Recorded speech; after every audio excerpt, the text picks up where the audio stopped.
The reflection in the obsidian glass showed a woman who looked like a statue carved from moonlight and frozen grief.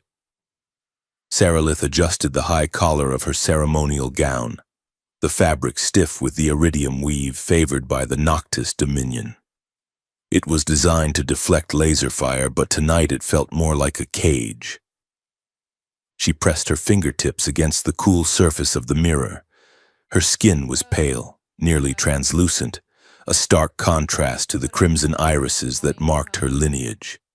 She was the heir to the shadow rings, the daughter of a dying star, and the monster in the bedtime stories humans told their children to keep them in their beds. Control is survival, she thought, the words running through her mind like a programmed subroutine. Affection is a flaw. Hunger is sin. It was the catechism of her youth, drilled into her by tutors who spoke in whispers and wielded pain like a surgeon's scalpel. She had not fed in 3 days. The thirst was a dull, persistent ache behind her eyes, a predator pacing the perimeter of her consciousness. It wanted to break the glass. It wanted to tear the throat out of the first warm thing it found. But Sarilith was not a beast. She was a princess, and princesses did not eat the diplomats they were sent to negotiate with. She turned away from the reflection. The airlock hissed open, revealing the corridor of the neutral orbital city. Ethelgard. This station was a marvel of interspecies engineering, a spinning ring of glass and titanium suspended in the void between human space and the Dominion's borders. It was supposed to be a sanctuary. To Sarilith, it smelled of ozone, recycled air, and the overwhelming mouth-watering scent of human blood. 2 guards fell in step behind her. They were encased in full environmental armor, their faces hidden behind black visors. They were not there to protect her. They were there to ensure she did not embarrass the court. "You are a weapon," her mother had told her once, years ago. "Keep yourself sheathed until I tell you otherwise." Sarilith walked with a fluid, predatory grace that she could not fully suppress. The corridor opened into the grand atrium, a cavernous space dominated by a transparent ceiling that looked out onto the nebula. Hundreds of delegates mingled below. The humans looked soft, their skin flushed with the heat of their blood, their movements jerky and inefficient. The vampires of the Dominion stood in still clusters, like marble columns, watching the room with bored, predatory intent. Sarilith descended the staircase. The conversation in the room died down, replaced by a ripple of whispers. She could hear them all. Her hearing was tuned to a frequency that picked up the heartbeat of a mouse from 3 rooms away. "She is beautiful," a human voice whispered. "She looks like death." Another replied, "Don't look her in the eye. They say she can freeze your blood with a look." Sarilith kept her face impassive. She was not a monster because of what she could do. She was a monster because she wanted to do it. She wanted to descend into that crowd and drink until the ache in her chest stopped screaming. "Control," she reminded herself. "You are ice. You are void." Elias Rourke adjusted the cuff of his dress uniform and tried not to itch. The fabric was synthetic wool, standard issue for diplomatic security, and it scratched his neck every time he turned his head. He stood near the buffet table, nursing a glass of sparkling water he had no intention of drinking, and watched the room. He hated these summits. They were 90% posturing, 9% lies, and 1% actual progress.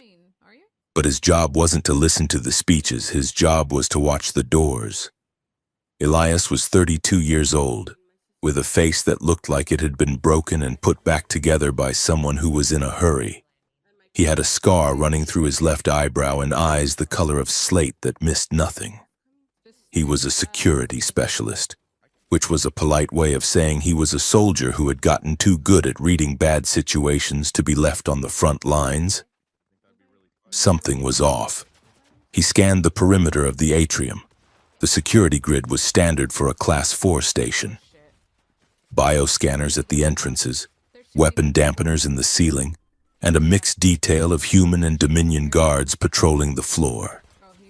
It looked tight. It looked professional. But the spacing was wrong. Elias narrowed his eyes. The vampire guards on the upper balcony were clustered too close to the ventilation shafts. The human security team near the podium had swapped shifts 10 minutes early, and the maintenance drone hovering near the central chandelier was moving with an erratic, heavy drift, as if it was carrying a payload that exceeded its calibration. He tapped his earpiece. Command, this is Rourke. I have a visual anomaly on a maintenance drone in Sector 4. Can you confirm a work order? Static hissed in his ear. There was a pause, then a voice that sounded bored and distant. Negative. Rourke, no work orders scheduled for the atrium. It is probably just a glitch in the stabilizers. It is not a glitch, Elias muttered. He set his glass down. He did not run. Running caused panic, and panic got people killed. He walked, cutting a straight line through the crowd toward the Dominion delegation. If that drone dropped, the blast radius would catch the vampire reformist. Lord Valerius, who was currently laughing at a joke made by a human senator. Elias moved faster. He saw the drone stutter. A red light blinked on its underbelly, not the standard blue of a maintenance unit. He shoved a waiter aside, ignoring the crash of trays. Move, he shouted, his voice cutting through the polite murmur of the room. Get down. He was 5 meters away when the drone simply let go of gravity. It didn't explode immediately. It dropped like a stone toward the center of the delegation. Elias didn't think. He launched himself forward, tackling the human senator and Lord Valerius in a single motion, driving them to the polished floor. The world turned white. The sound came a split second later, a thunderclap that felt like it liquefied his insides. The concussive wave threw him across the floor. He hit a pillar hard enough to crack the marble. Debris rained down, glass, metal, and the wet, heavy sound of bodies. Elias gasped, tasting copper. His ears were ringing with a high-pitched whine that drowned out the screams. He tried to push himself up, but his right leg refused to answer. He looked down. A shard of the chandelier, a piece of twisted crystal the size of a forearm, was embedded in his thigh. Blood. So much blood. He gritted his teeth, his vision swimming. He had to get up. The initial blast was usually just the opening act. Through the smoke, he saw movement. Shadows detached themselves from the ventilation shafts on the balcony. They weren't guards. They were dressed in combat gear, moving with the unnatural flickering speed of boosted vampires. They had kinetic blades, weapons that vibrated at a frequency that could cut through diamond. They were coming to finish the job. Elias fumbled for the sidearm concealed under his jacket. He managed to draw it, his hand shaking. He fired 2 shots. One missed. The other sparked off the shoulder plating of the lead assassin. The assassin didn't even slow down. He leaped from the balcony, landing in a crouch 5 meters from Elias. The creature's face was a mask of chrome and synthetic skin, stripped of humanity. He raised the kinetic blade, preparing to butcher the survivors. Elias tried to aim again, but his vision grayed out. He was losing blood too fast. Then the air in front of him seemed to distort. It wasn't a movement he could track. 1 second, the space between him and the assassin was empty. The next second, she was there. Sarilith stood over him, her ceremonial gown shredded at the hem, her hair coming loose from its pins. She didn't look like a diplomat anymore. She stood with her feet planted, her posture radiating a terrifying, absolute stillness. The assassin lunged. Sarilith moved. It was a blur, a violent smudge of motion. She caught the assassin's wrist mid-strike. There was a sickening crack of bone, loud enough to be heard over the fire alarms. She twisted, using the assassin's momentum to slam him into the floor. The impact cratered the tiles. She didn't stop. 2 more attackers dropped from the ceiling. Sarilith spun, her gown flaring like a war banner. She moved with a speed that made the humans in the room look like they were trapped in amber. She struck the first attacker in the throat, collapsing his trachea, and kicked the second one through a decorative partition wall. It was brutal. It was efficient. It was terrifying. Elias watched, his gun hanging uselessly in his hand. He had seen vampires fight before, but never like this. This wasn't combat. This was an apex predator clearing its territory. The last assassin hesitated. Sarilith hissed, a sound that was not human, revealing elongated fangs that glistened in the emergency lights. Her eyes were burning with a luminescence that came from deep within her biology. The assassin turned to run, but security forces were finally pouring through the doors. The threat was neutralized. Sarilith stood amidst the wreckage, her chest heaving. She looked down at her hands. They were shaking. She looked at the humans cowering near the walls. They were staring at her with wide, horrified eyes. They didn't see a savior. They saw a monster that had just torn 3 heavily armed soldiers apart with her bare hands. She had revealed herself. The mask was gone. She turned slowly, her gaze locking onto Elias. He was slumped against the pillar, his blood pooling around him. He met her gaze. He didn't look away. He didn't scream. He just watched her with that gray, analytical stare. Her earpiece crackled. It was the High Council. Princess Sarilith. Secure the area. The narrative is compromised. She looked at the devastation. Compromised was an understatement. The voice in her ear turned cold. The human security officer. He witnessed the full extent of your capabilities. He is a liability. Contain the human asset. Do not let him die, but do not let him speak. Bring him to the sanctum. Sarilith stiffened. Contain meant imprison. She walked toward Elias. He tried to raise his gun, but his strength failed him. The weapon clattered to the floor. Easy, she said, her voice dropping to a register that vibrated in his chest. She knelt beside him. The smell of his blood was overwhelming, a rich iron scent that made her mouth water and her stomach cramp with hunger. She forced the monster back into its cage. I am not going to hurt you, she whispered, though she wasn't sure if she was promising him or herself. She slid her arms under him, lifting him as if he weighed nothing.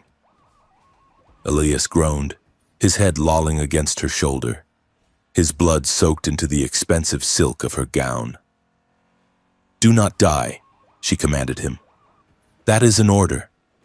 She turned and sprinted toward the service exit, moving into the shadows, carrying the only witness to her true nature deep into the belly of the station. The medical sanctum was not a hospital. It was a cathedral of biology and light, located in the restricted core of the Dominion sector. It was a place where vampire physiology was tended to by machines that looked more like art than medical equipment. Sarilith laid Elias on the biobed in the center of the room. The surface was warm, a semi-organic gel that molded to his shape. The room was lit by bioluminescent pillars that pulsed with a soft, rhythmic blue light. She worked quickly, stripping away his ruined uniform. The shard of crystal was deep. It had severed the femoral artery. He had lost too much blood. His skin was the color of ash, his lips blue. Sarilith activated the surgical drones. Slender silver arms descended from the ceiling, their tips glowing with laser cauterizers. They removed the crystal with precision, sealing the major vessels. But the damage was systemic. His organs were shutting down from shock and blood loss. She looked at the monitors.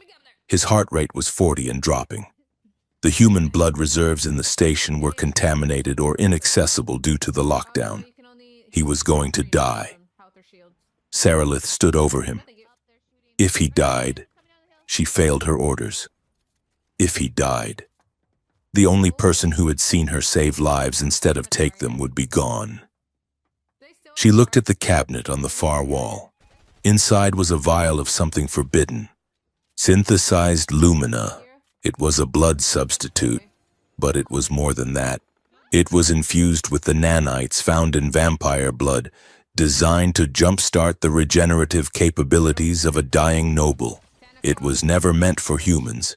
It was toxic to them in high doses, but in small, controlled amounts, it could act as a universal bridge.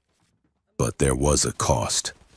To make the human body accept it, it had to be catalyzed by a living donor. Saralith looked at her own wrist. She had to mix her blood with the agent before infusing it into him. It was a blood rite. In the old days, before the stars began to die, it was how vampires bound their thralls. It created a link, a resonance. She hesitated. The mantra whispered in her ear. Hunger is sin. Connection is weakness. Elias gasped on the table, his back arching as his heart stuttered. Saralith made her choice. She grabbed the vial and a sterile syringe. She bit into her own wrist, the pain sharp and grounding. She drew her own blood, dark and rich, into the syringe, mixing it with the glowing blue lumina. The liquid swirled, turning a violent violet color. She leaned over Elias. "Forgive me," she whispered. She found the vein in his neck and injected the mixture. The reaction was instant. Elias's eyes flew open. He didn't see the room. He saw her. He convulsed, a guttural sound tearing from his throat. Saralith held him down, her hands pressing against his shoulders.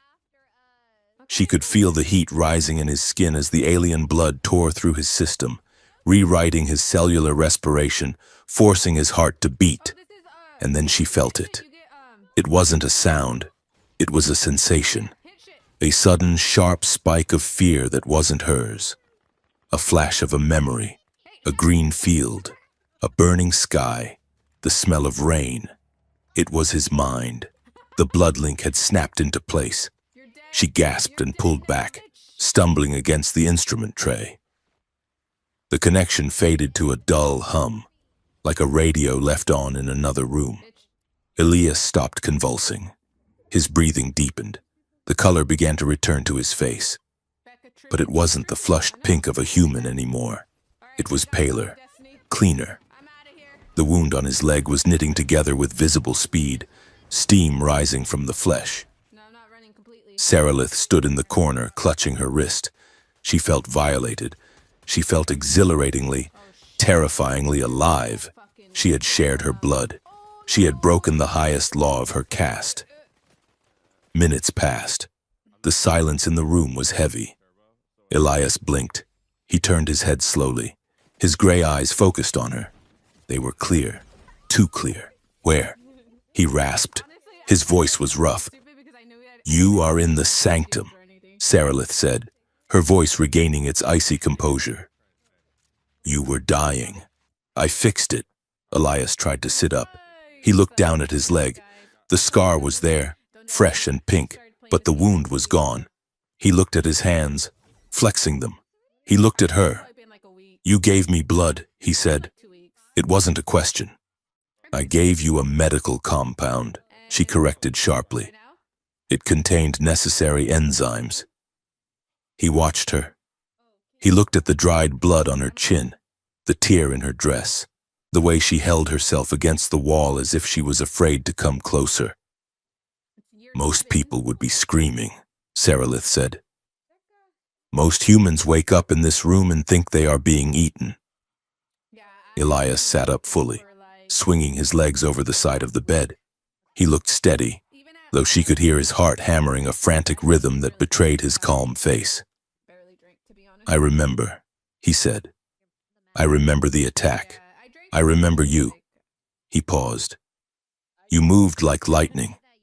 You stood between me and that blade. Sarilith crossed her arms. I was protecting a political asset. You are leverage. Agent Rourke. Nothing more. Elias studied her. He didn't buy it. He had seen the way she looked at her own hands after the violence. He had felt the hesitation in her touch. You saved me, he said softly. Do not mistake utility for mercy, she snapped. I know what I saw, Elias said. He stood up. He swayed slightly, gripping the edge of the bed. The fear in the room was palpable, her fear of him, his fear of the situation, but he pushed through it. You are terrified, he observed. I am a predator, Sarilith said, stepping forward, letting her shadow fall over him. I am the heir to the Noctis Dominion. I do not get terrified. I get hungry. Elias didn't flinch. He looked up at her, and for the first time, Sarilith realized how tall he was. You are terrified, he repeated, that someone saw you do something good and didn't call it a mistake. Sarilith opened her mouth to eviscerate him with words, to put him in his place. But the door hissed open. Well, isn't this cozy? A small woman with purple-streaked hair and a data pad tucked under her arm strolled into the room. She was human, wearing a mechanic's jumpsuit that was 3 sizes too big and smeared with grease. She chewed on a piece of synthetic gum with aggressive enthusiasm. This is Mina, Sarilith said, relieved for the interruption. She is staff.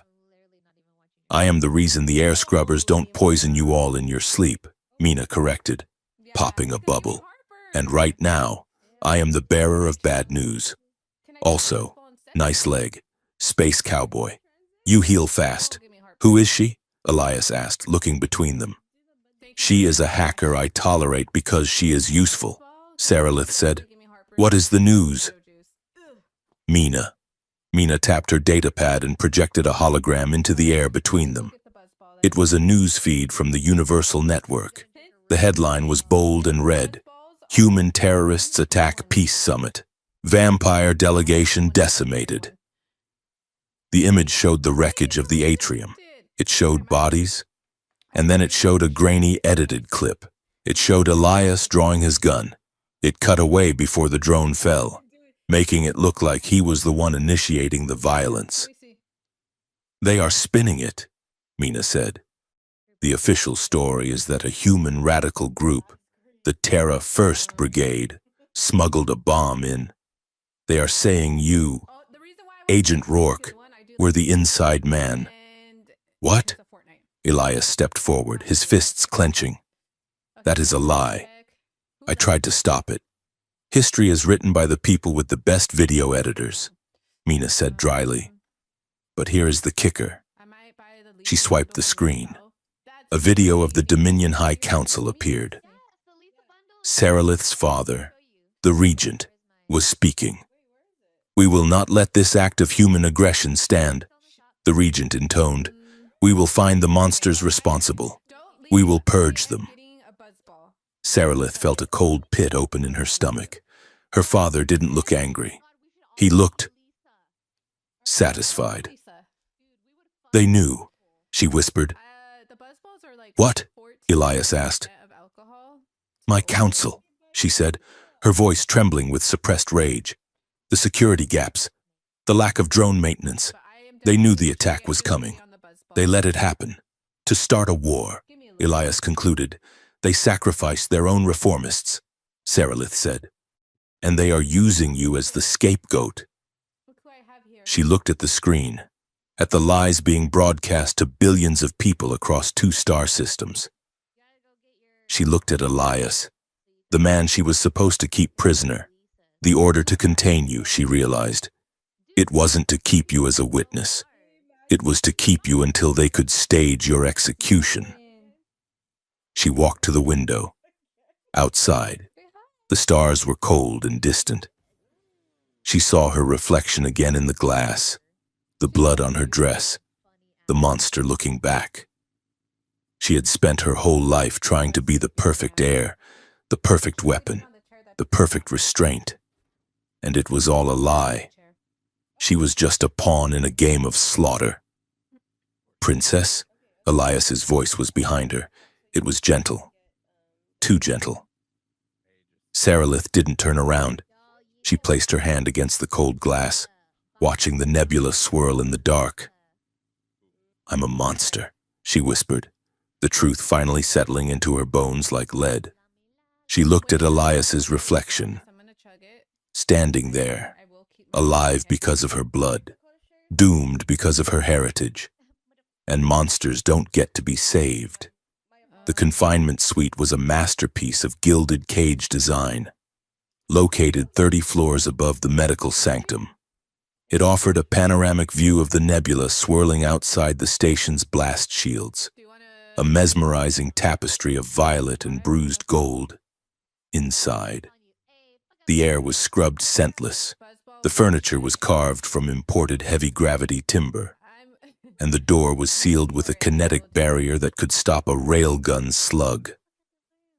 Sarilith stood by the viewport, her back to the room. She had not moved in 2 hours. To a human observer, she might have looked peaceful, a silhouette of elegant contemplation. But Elias Rourke, sitting at the glass desk cluttered with stolen data pads, knew better. He could feel her. It was the most unsettling side effect of the transfusion. He felt her anxiety as a low-frequency hum in his molars. When she clenched her jaw, his own muscles tightened. When the hunger clawed at her stomach, a phantom hollowness opened in his own gut, a craving he did not understand and could not satisfy. "You are pacing," Elias said, not looking up from the holographic display. Sarilith turned slowly. "I have not taken a step in 120 minutes. Inside," Elias said. "You are pacing inside. It is loud." Sarilith narrowed her eyes. "The link goes both ways.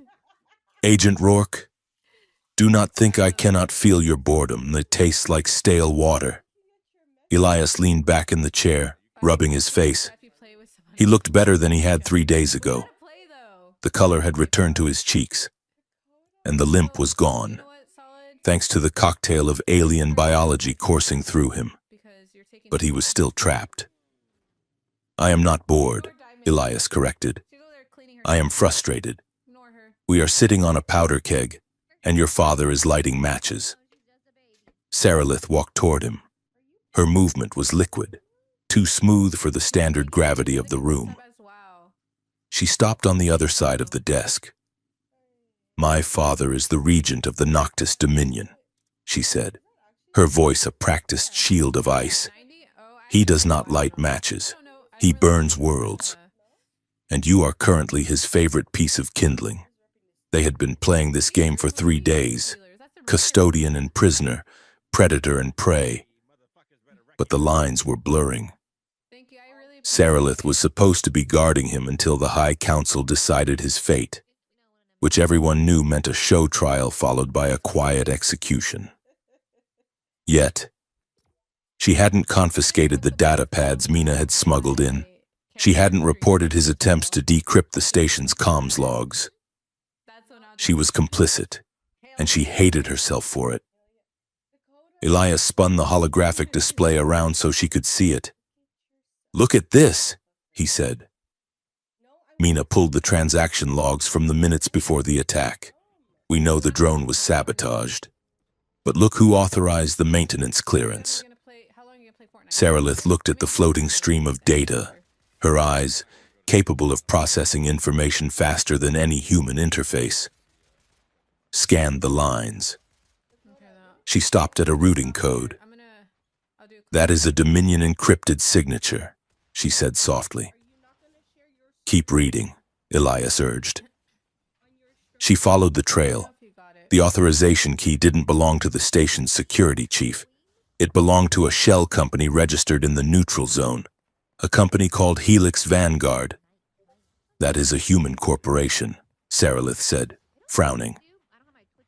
"They manufacture suborbital thrusters and heavy munitions," Elias added. They have been lobbying for a military contract with the Earth Coalition for 5 years. Peace is bad for business. But they couldn't have bypassed the Dominion firewalls alone. They needed a key. Sarilith traced the digital signature back to its source. It was buried deep, wrapped in layers of bureaucratic obfuscation. But the encryption style was unmistakable. It used a cipher distinctive to the northern noble houses. "House Vane," she whispered. Elias nodded. "Your hardliners want a war to purify the galaxy. My profiteers want a war to sell more bullets. It is a match made in hell."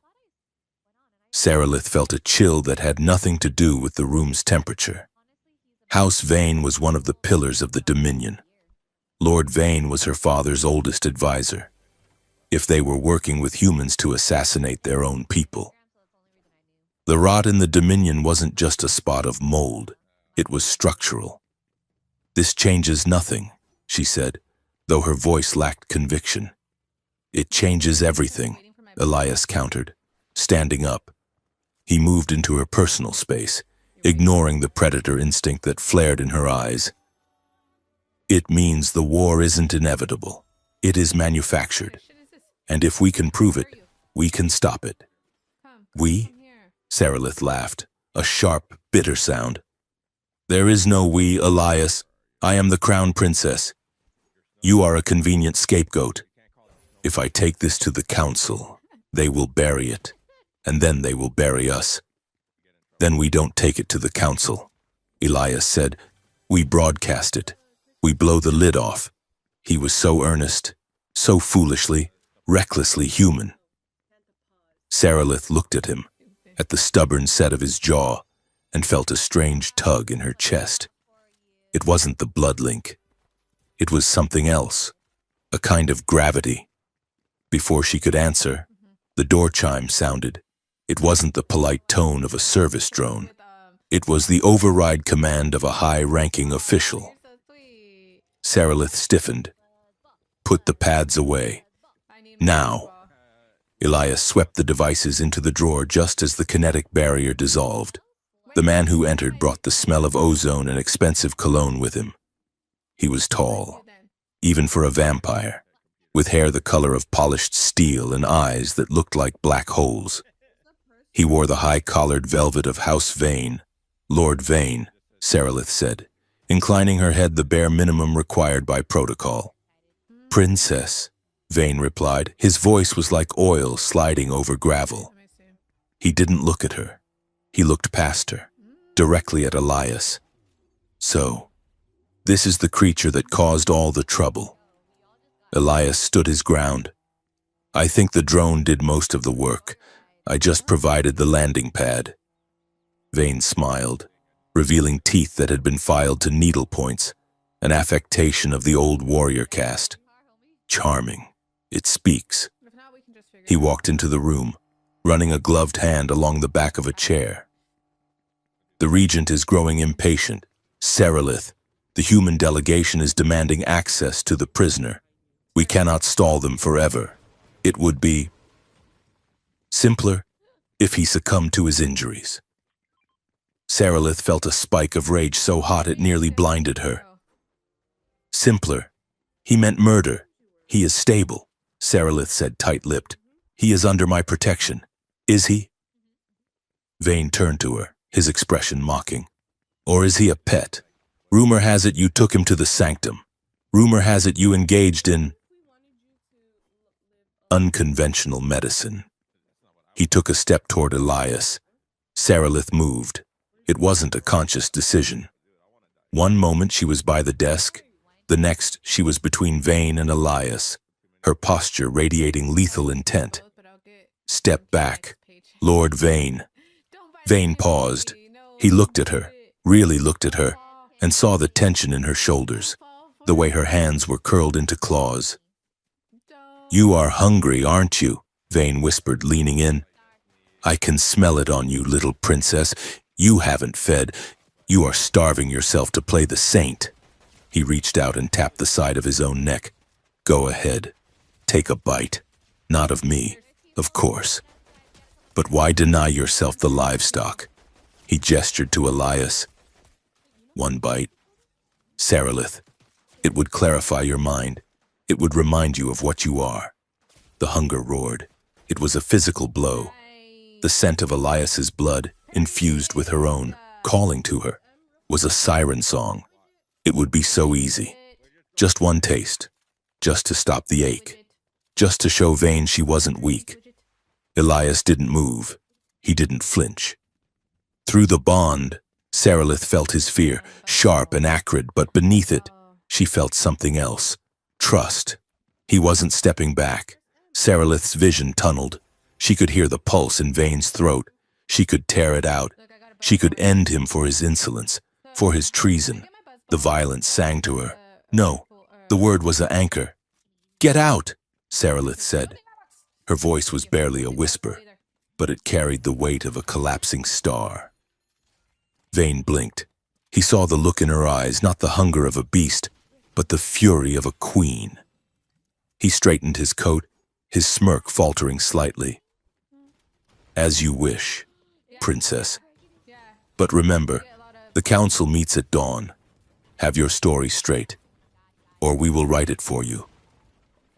He turned and swept out of the room, the door sealing behind him. Sarilith stood trembling. The adrenaline was crashing, leaving her hollow.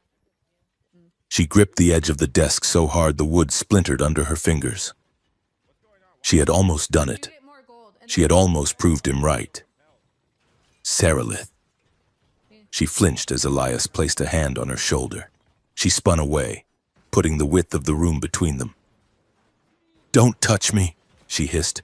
You heard him. You know what I want to do. I know what you didn't do, Elias said calmly.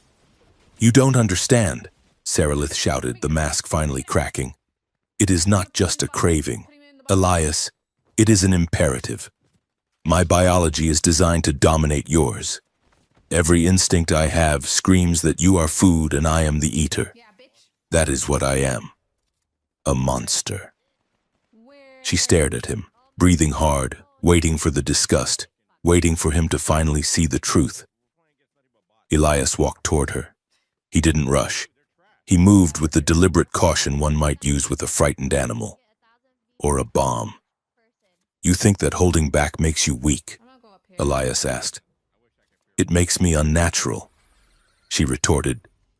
No, Elias said. He stopped 2 feet away, and a shark eats because it is a shark. It has no choice. You have the hunger, Sarilith, but you also have the will to defy it. That isn't weakness. That is the definition of power. Sarilith stared at him. The words hit her harder than any physical blow. Power. He called her restraint power. He reached out again, and this time she didn't pull away. He took her hand, the hand that had just crushed solid wood, and turned it over, tracing the lines of her palm. You chose, Elias said softly. You chose me over the hunger. That is not a monster. That is a woman. The anger bubbled up then, hot and confusing. She hated him for saying it. She hated him for making her want it to be true. It was easier to be the monster. Monsters didn't have to worry about morality. Monsters didn't have to worry about hope. You are a fool, she whispered, her voice shaking. Maybe, Elias said, a crooked smile touching his lips. But I am a fool who is still alive. The moment stretched, taut as a wire. The air between them seemed to hum with the resonance of the blood link.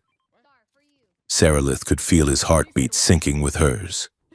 A rhythmic thrum that blurred the edges of where she ended and he began. She looked at his mouth. The desire to feed and the desire to kiss were dangerously close, tangled in the same wiring of intimacy and consumption. A loud, rhythmic banging from the ventilation grate shattered the mood. Oh, for the love of fission. Open the grate! A muffled voice shouted from the ceiling. It smells like dead rats and bad decisions in here. Sarilith blinked, the spell breaking. She looked up. Mina? The grate popped loose and clattered to the floor. Mina dropped down, landing in a crouch. She was covered in soot and held a laser cutter in one hand. I'll take that, actually. We are leaving, Mina announced, standing up and brushing dust off her jumpsuit. Right now. In the blue? What? Elias asked.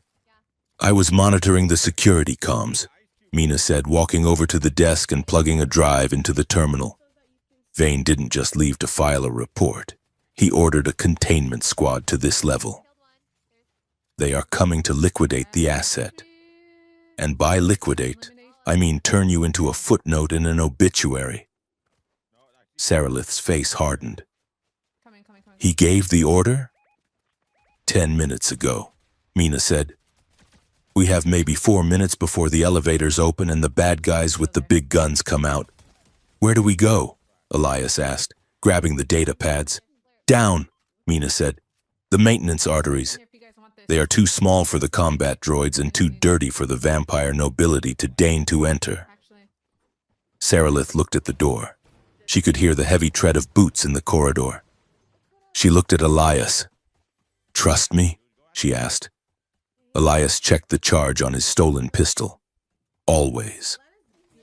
The maintenance arteries of Ethelgard were a nightmare of claustrophobia and industrial noise.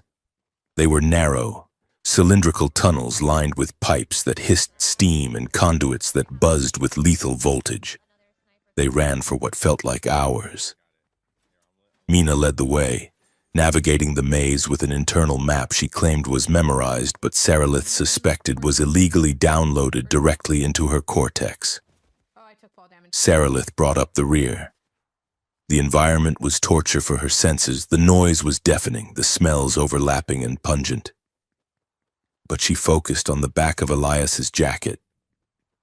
She focused on the steady thrum of his life force ahead of her. They stopped at a junction deep in the station's keel, near the waste recycling sector. Mina pried open a rusted hatch, revealing a dark, silent chamber. Here, Mina said, this is off the grid. It is an old diplomatic storage vault from the first construction phase. They crawled inside. The room was cold, filled with crates covered in dust sheets. Mina activated a glow rod, casting long, eerie shadows against the walls.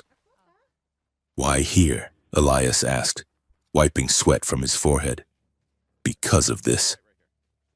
Mina walked to a terminal at the back of the room. It was archaic, a relic of a previous century. She plugged in her interface. I found a reference to this vault in the encrypted files you stole, Mina said. It was tagged Project Olive Branch. It was sealed 20 years ago. By your mother, Princess. Saralith froze. My mother? The Queen had died when Saralith was a child. A shuttle accident, they had said. A malfunction in the navigation drive. Mina tapped a key. The holographic emitter sputtered to life. A grainy blue image materialized. It was a woman.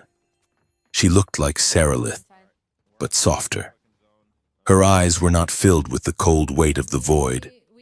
She sat at a desk, looking tired but resolute.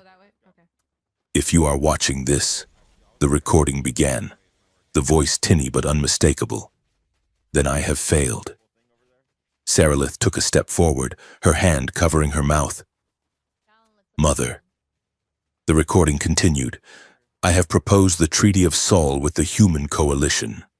The High Council calls it treason. They say our hunger makes peace impossible. They lie. We were not always this way. Our dependence on high-energy blood. It was an adaptation, yes, but it has been weaponized. The Queen looked at the camera. I have evidence that the hunger spikes in the new generation, my daughter included, are not natural. They are induced.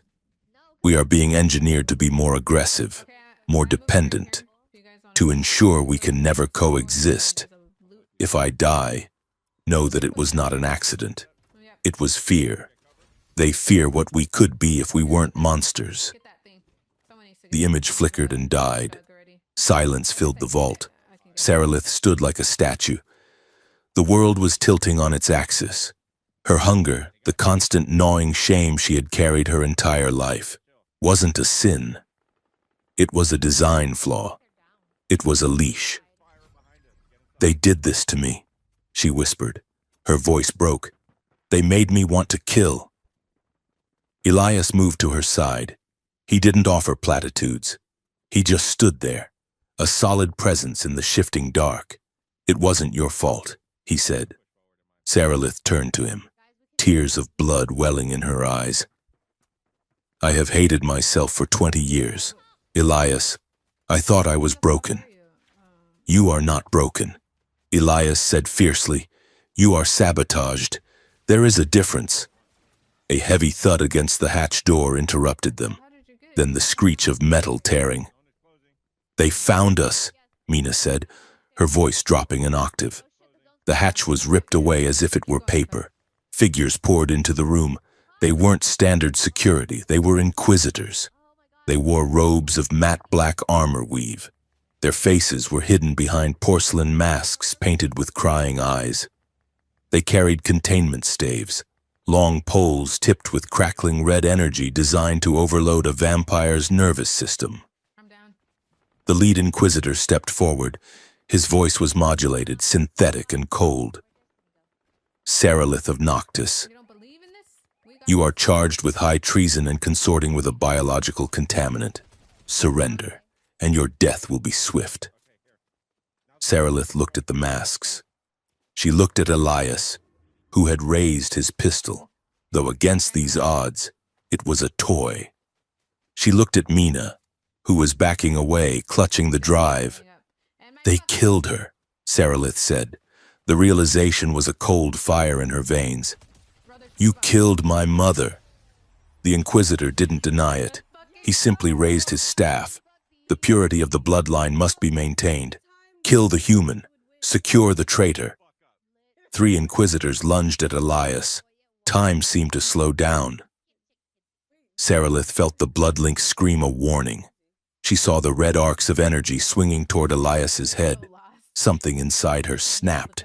It wasn't the hunger. It was the restraint. She let go. "No!" The scream was a physical force. Sarilith unleashed the power she had spent a lifetime bottling up. Shadows erupted from her skin, solidifying into razor-sharp tendrils. She moved faster than thought. She intercepted the first Inquisitor, catching his staff in her bare hand. The energy discharged, burning her skin. But she didn't feel it. She drove her other hand through his chest plate, shattering the armor and the sternum beneath. She threw him into the second attacker. The room became a blur of violence. Sarilith was a whirlwind of claws and darkness. She didn't fight like a duelist. She fought like a natural disaster. She tore through them. Limbs were broken. Armor was shredded. The air was thick with the copper tang of blood. The last Inquisitor, the leader, tried to activate a thermal grenade.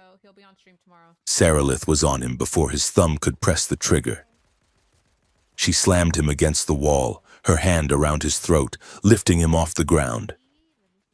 She hissed, her face contorted, her eyes glowing with a terrifying, blinding red light. She prepared to rip his head from his shoulders. "Sarilith." The voice cut through the red haze. It was Elias. She froze. Her claws were digging into the Inquisitor's neck armor. She was breathing in jagged gasps. She looked back. Elias was standing amidst the carnage. He wasn't looking at her with fear. He was looking at her with urgency. "He is defeated," Elias said. "Let him go. We need to move." Sarilith looked at her hands. They were drenched in blood. She looked at the bodies on the floor. She had butchered them. She dropped the Inquisitor. He slumped to the floor, unconscious. She backed away, shaking.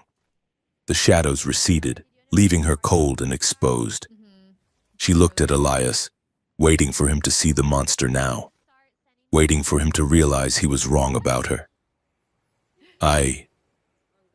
Sarilith stammered.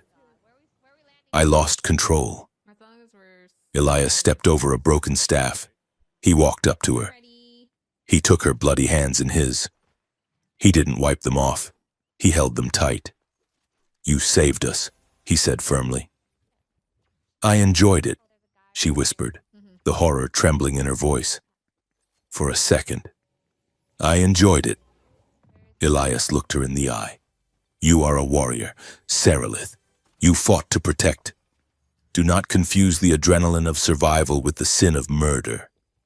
He squeezed her hands. We are leaving. Now. Okay, I'm moving with you guys. Mina popped up from behind a crate. Yeah, seriously.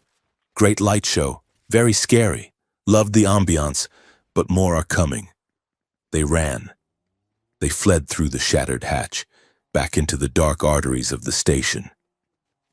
They didn't stop until they reached the outer docking ring. Mina hacked the airlock of a sanitation hauler, an ugly, blocky ship that smelled of refuse but had a working hyperdrive. As the ship detached from the station and blasted into the void, Sarilith sat in the co-pilot seat, staring at her hands. She had scrubbed the blood off, but she could still feel it. Where are we going? Mina asked from the pilot's chair, punching in coordinates. We are officially the most wanted people in the sector. Sarilith looked out at the stars. She thought of her mother's recording. She thought of the lies that had built her empire. There is a moon, Sarilith said quietly. I think there's like 2 Vesper Glaive. Elias looked up from the nav chart. That is a graveyard. It was abandoned after the atmospheric scrubbers failed. It is where the old archives were dumped, Sarilith said. He's about to If there is proof of the genetic tampering, if there is proof of the conspiracy, it will be there. It is forbidden territory, Mina noted, down. and it is haunted. Allegedly, it is the only place they won't look for us immediately. Sarilith said. Elias sat next to her. We go to Vesper Glaive, then. He looked at her. Sarilith met his gaze. The blood link hummed, a low, steady note of shared resolve. We are going to expose them, Elias said. All of them. Sarilith nodded. She was a monster. She was a weapon. But for the first time in her life, she was pointing herself at the people who deserved it. Set course, she commanded. The engines flared, and the ship jumped to light speed, leaving the shadow of the dying star behind them. Vesper Glaive hung in the dark like a skull polished by the cosmic wind. It was a moon stripped of its atmosphere centuries ago, a gray expanse of silicate dust and shattered domes that looked like the picked clean ribs of leviathans. The sanitation hauler, piloted by Mina with aggressive incompetence, touched down in the shadow of a derelict research spire, kicking up a plume of ash that settled slowly in the low gravity. Sarilith stepped onto the surface. The environmental field of her suit shimmered, a thin membrane separating her from the vacuum. She felt a strange kinship with this place. It was dead, cold, and abandoned. It felt like the inside of her own chest.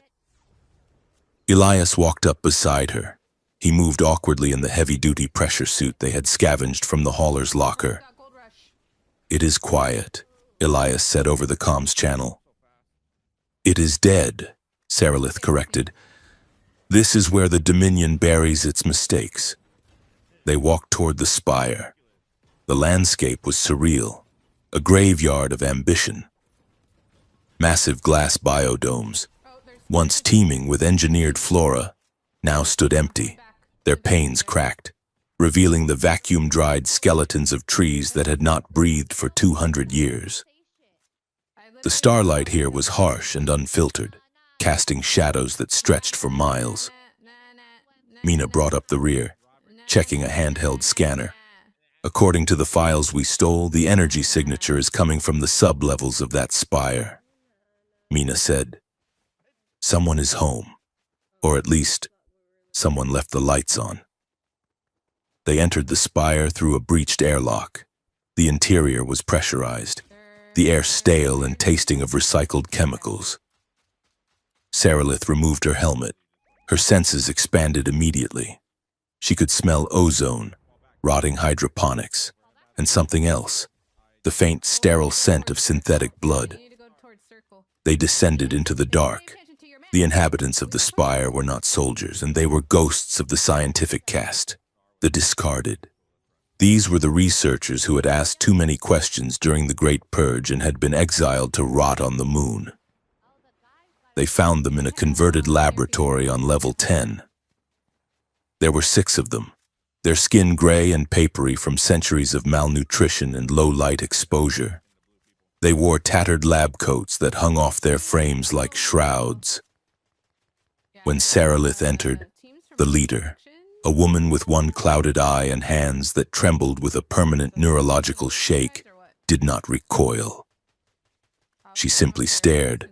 "Princess," the woman croaked. "We thought you were a myth, or a warning." "I am neither," Sarilith said, keeping her body angled between the scientists and Elias. "I am looking for answers. My mother, Queen Valerica, sent Data here before she died." The woman, who introduced herself as Dr. Eris, let out a dry, rattling laugh. "Valerica, yes. She tried to save us. She failed." Eris walked to a terminal that looked as if it had been built from scrap metal and wire. Underneath you. She keyed in a sequence. "She did not just send data," Get up there. Eris said. Jetpack or anything. "She sent your medical files, Princess, the ones the Regent tried to delete." A holographic projection flickered to life in the center of the room. It showed a double helix DNA strand, glowing red. It was Sarilith's genetic code. Sarilith watched as markers appeared on the timeline of her life. Age 5, age 10, age 15. "What are those?" Elias asked, stepping closer to the light. "Injections," It was in the circle. Eris said. "The Regent claimed you were sick. He claimed you had a deficiency that required experimental treatment." She tapped the console. The helix distorted, spikes of aggressive coding latching onto the emotional receptors of the brain. "They were not treating you," Eris continued, her voice devoid of pity. Like behind you as well. "They were tuning you. These markers? They are synthetic hormonal accelerants. They were designed to hyperstimulate the predatory drive. They lowered your threshold for violence and increased the endorphin rush from feeding." Take my shit in my body. Sarilith felt the floor tilt. She grabbed the edge of a rusted table to steady herself. "You are saying," she started, her voice sounding very small in the cavernous room. "I am saying you were not born a monster," Eris said. "You were built. Your hunger, your rage, your inability to control the thirst, it was all engineered. They turned up the volume on your instincts so high that no amount of discipline could silence it." "Why?" Elias asked, his voice hard. Eris looked at him. "Because a terrifying air keeps the noble houses in line. Because if the princess is a beast, the regent is the only one who can hold the leash. It made her a weapon. It made her easy to demonize." Sarilith stared at the red lights. Her entire life, every moment of shame, every time she had hated herself for wanting to tear a throat out, every prayer she had whispered to a void that never answered, it was all a lie. She wasn't defective. She was sabotaged. She felt a scream building in her chest, but she couldn't let it out. If she started screaming, she didn't think she would ever stop. Let me see. She turned and walked out of the lab. She didn't know where she was going. She just needed air, even if it was the stale, dead air of a tomb. She ended up in one of the observation blisters, a glass bubble hanging over the edge of a crater. The view was a stark monochrome of black and gray. Sarilith sat on the floor, her knees pulled to her chest. She looked at her hands. They looked the same as they had an hour ago, but they felt like foreign objects. Elias found her there 20 minutes later. He didn't speak at first. He just sat down next to her, close enough that she could feel the heat radiating from his arm. "It is a lot to process," he said quietly. It is not a lot, Sarilith said. It is nothing. I am nothing. She looked at him, her eyes wide and dry. I don't know what I am. Elias, I thought I was fighting my nature. But if my nature was written by a committee of sociopaths, then who is fighting? What is left of me that is actually me? She was shaking. The identity terror was a physical coldness seeping into her marrow. If her hunger was fake, was her restraint fake too? Was her love for her mother real, or just another chemical imbalance? Elias reached out and took her hand. She flinched, but he held on. He turned her hand over. There was a jagged cut across her palm, a souvenir from the sharp edge of the airlock door she had gripped too tightly. You are bleeding, he said. It will heal, she muttered. Let me help, he said. He pulled a small med kit from his belt. He uncapped a tube of biosealant and began to apply it to the cut. His movements were slow, deliberate. Sarilith watched him. He was a human, a prey species, and he was holding the hand of a creature designed to kill him, applying medicine with the tenderness one might show a child. Why aren't you running? She asked. You heard them. I am a weapon. I am literally engineered to hurt you. Elias finished applying the sealant and began wrapping a bandage around her palm. He didn't look up. I am not afraid of your biology. Sarilith. Then you are a fool. I am afraid, he admitted. He tied the bandage and finally looked at her. His eyes were the color of a storm at sea, dark and turbulent. I am afraid that you are going to let them win. I am afraid that you are going to believe the lie that you are just a collection of symptoms. He leaned in, his voice dropping to a rough whisper. The chemicals might have made the hunger louder. Sarilith. But the chemicals didn't make you save me in the atrium. They didn't make you spare the Inquisitor. They didn't make you come here to find the truth. He placed his hand against her cheek. His skin was rough, warm, and electric. That was you, he said. The part of you that is fighting, that is the real you. And that is the part I am terrified of losing to this self-hatred that keeps trying to swallow you whole. Sarilith stopped breathing. The touch of his hand was overwhelming. It wasn't the sharp, metallic pull of the bloodlust. It was something else, a heavy gravity well sensation in her chest. A hunger. Yes, but not for blood. She wanted to be close to him. She wanted to crawl inside his belief and live there. She leaned into his touch, her eyes fluttering shut. I don't know how to be anything else, she whispered. Then we figure it out, Elias said. The silence between them changed. It wasn't empty anymore. It was charged, thick with the unsaid. Sarilith opened her eyes and looked at his mouth. She could hear his heart beating, a steady rhythmic drum. For the first time, the sound didn't make her mouth water. It made her ache. She realized with a jolt of panic and wonder that she didn't want to bite him. She wanted to be chosen by him. She wanted him to look at her and see Sarilith, not the princess, not the monster. She leaned forward, drawn by a magnetism she couldn't name. Elias didn't pull back. His gaze dropped to her lips, then back to her eyes, asking a silent question. A loud, exaggerated clearing of a throat echoed from the doorway. Okay. Rule number 1 of being a fugitive, Mina announced, leaning against the doorframe with her arms crossed. No heavy petting in the creepy moon ruins. It is unsanitary and it makes the rest of us feel awkward. Sarilith and Elias sprang apart. Sarilith felt a flush of heat rise in her neck that had nothing to do with combat.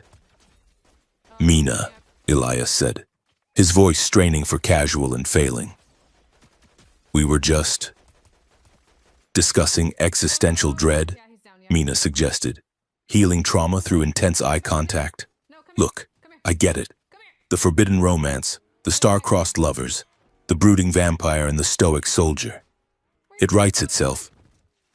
But we have a problem. No. Sarilith stood up, composing her face into a mask of regal indifference, though her heart was still hammering.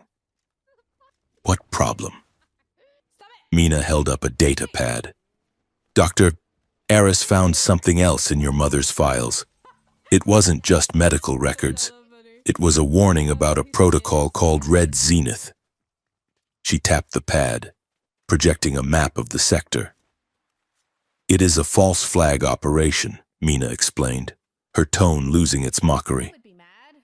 The conspiracy isn't just trying to start a war. They are planning a massacre. There is a human refugee convoy scheduled to pass through the border zone in 48 hours. The Dominion hardliners are going to destroy it using captured human ships. They just left. They will blame it on a human civil war, Elias realized. They will say humanity is too unstable to exist, and the Dominion will mobilize for total annihilation. Sarilith finished. It is the pretext for genocide. We have the flight paths, Mina said. We have the orders signed by Lord Vane. This is the smoking gun. If we can broadcast this to the human fleets, they can intercept the attack. We need a transmitter, Elias said. The sanitation hauler has a localized comms array, Mina said. It is weak, but if we bounce the signal off the relay satellites in orbit, we can hit the Earth Coalition frequencies. Then let's go, Me? Sarilith said. Oh yeah. She looked at Elias. Trying to fight. The softness of the moment before was gone, replaced by a cold, sharp resolve. But she kept the bandage on her hand. They made it back to the landing site in silence, the gravity of the news weighing on them. The dust of Vesper glaive swirled around their boots. As they crested the ridge overlooking the landing zone, Sarilith stopped. The sanitation hauler was there, but it wasn't alone. A sleek black assault ship sat next to it. It bore no markings, but the design was unmistakably human. Military grade, stealth tech. Mina's comms unit beeped. Hello. Mina. A voice came through the speaker. Smooth, cultured, and terrifyingly familiar. Mina froze. Her face went pale. Director Thorne, I am disappointed, came the reply from the black ship. You were always my brightest analyst. To see you running with livestock, it is beneath you. Who is that? Sarilith demanded. My boss, Mina whispered. The director of Earth Intelligence. He is supposed to be one of the good guys. I'll get rid of Thorne's voice cut in again. this. There are no good guys, And princess. 'cause I don't really care for Only those who see the future and those who get in the way. The ramp of the black ship lowered. A squad of soldiers descended. They weren't wearing standard Earth uniforms. They wore the gray and red of the Helix Vanguard Corporation. In the center stood a man in a sharp suit, holding a cane that Sarilith suspected concealed a high-yield emitter. We want the asset, Thorne called out, his voice amplified by the ship's speakers. in front of you. Give us Agent Rourke. You can keep the data. Teammate. You can even keep your little moon. We just need the man who knows too much. I don't think she can get in. Elias stepped forward. You are working with Vane, he shouted. You are selling out your own species for a profit margin. I am ensuring humanity has a future, Thorne replied smoothly. A war will unite us. It will jumpstart our economy. It will clear the board of the alien threat. Now surrender, or we turn this moon into dust. Just be aware of that. Mina looked at Elias. I didn't know, she said, her voice trembling. I swear, Elias, I didn't know he was part of it. His own car. I know, Elias said. He looked at Sarilith. They are going to kill everyone if I don't go. No, Sarilith said. Sarilith, look at them. They have a heavy cannon pointed right at us. Crazy. I don't care, she said. Thorne sighed. Have it your way. He needs Fire. The soldiers raised their rifles. The turret on the ship began to glow.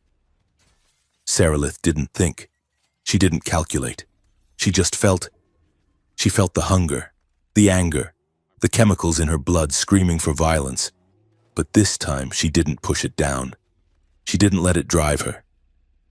She took the reins. She stepped in front of Elias and Mina. She raised her hands, palms up, fingers curled. The low gravity of the moon was a disadvantage for humans. For a vampire royal with the blood of a dying star in her veins, it was a playground.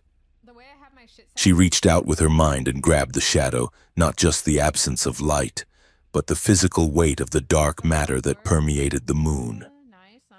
"Sarilith!" Elias shouted. She screamed, a sound that tore her throat raw. She pulled. The dust on the ground exploded upwards. A wall of debris formed instantly, shielding them as the laser fire erupted. The beams struck the dust wall, turning the silicate into molten glass. Sarilith pushed. The wall of glass and dust launched forward like a tsunami. It slammed into the soldiers, knocking them off their feet, sending them tumbling in the low gravity. But the ship was still there. The turret locked onto her. Sarilith focused on the ship. She could feel the stress points in the metal. She could feel the gravity stabilizers humming. She clenched her fists and twisted. The ground beneath the ship buckled. She wasn't lifting the ship. She was crushing the gravity well around it. The landing struts groaned and snapped. The ship listed violently to the side. Thorn stumbled on the ramp. "Now!" Sarilith shouted. "Get to the hauler!" Mina and Elias sprinted for their ship. Sarilith held the line. She was burning. Her blood felt like acid. The energy required to manipulate matter on this scale was killing her. Her vision blurred at the edges. The turret fired. A beam of concentrated plasma struck the ground inches from her feet. The shockwave threw her backward. She hit the ground hard, rolling in the dust. She looked up. The ship was righting itself. Thorn was pointing at her. "Finish her!" Sarilith looked at Elias, who was halfway to the hauler. He had stopped. He was looking back. He was coming back for her. "No!" she screamed. "Go!" She reached deep into the place where the monster lived. She didn't ask it for permission. She took everything it had. She stood up. She glowed. The bioluminescence in her skin flared blindingly bright, turning her into a beacon of violet light. She thrust both hands toward the enemy ship. She didn't hit it with force. She hit it with gravity. She reversed the polarity of the moon's pull under the hull. The ship didn't just lift. It launched. It was thrown upwards with the force of a railgun slug, tumbling uncontrollably into the black sky. It spun away, its engines flaring uselessly as it was hurled out of the moon's weak orbit. Silence crashed back down. Sarilith stood for one heartbeat, a goddess of light and ruin. Then the light died. She collapsed. She woke up to the sound of engines and the vibration of the deck plating. She was on the hauler. She tried to move, but her body felt like lead. Every nerve ending was singing with pain. "Easy," a voice said. Elias was there. He was sitting on the floor next to the bunk, holding a cool compress to her forehead. "Did we?" she croaked. "We got away," Elias said. "Mina is piloting. We are in deep space." Sarilith closed her eyes. "I destroyed them. You saved us," Elias said again. "No," she whispered. "You saw it. The power. It was too easy. Elias, it felt good to crush them, to be the weapon they made me." She began to shake. The adrenaline was fading, leaving behind the horror. She had almost lost herself. If she had pushed a little harder, she might not have stopped. She might have torn the moon apart. Elias set the compress aside. He leaned over and gathered her into his arms. He held her tight against his chest, rocking her slightly. "You stopped," he said into her hair. "You chose to stop." Sarilith buried her face in his shoulder.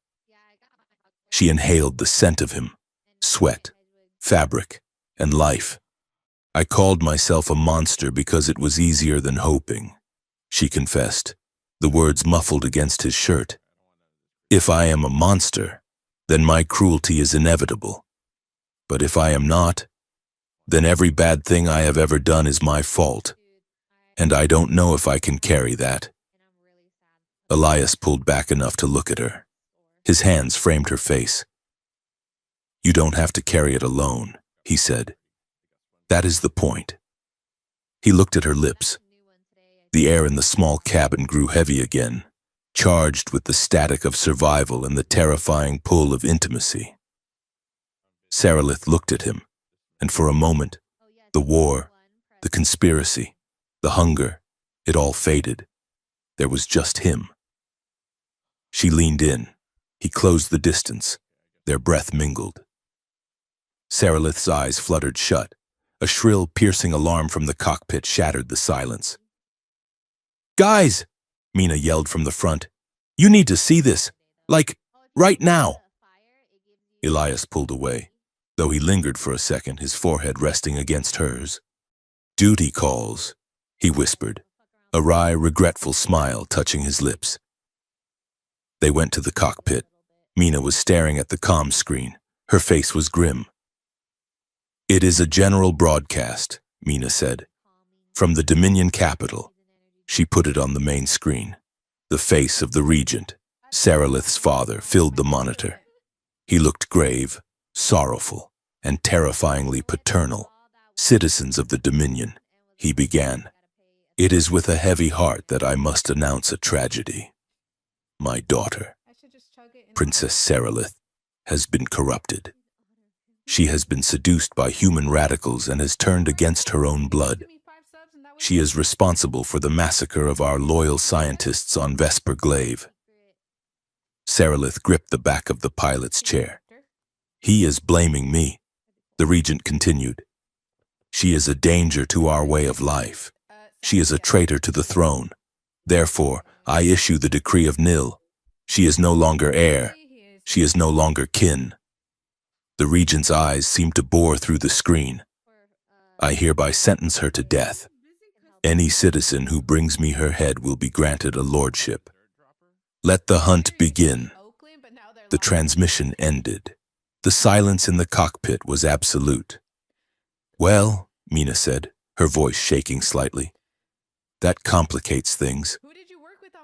Sarilith stared at the blank screen. She wasn't just a fugitive anymore.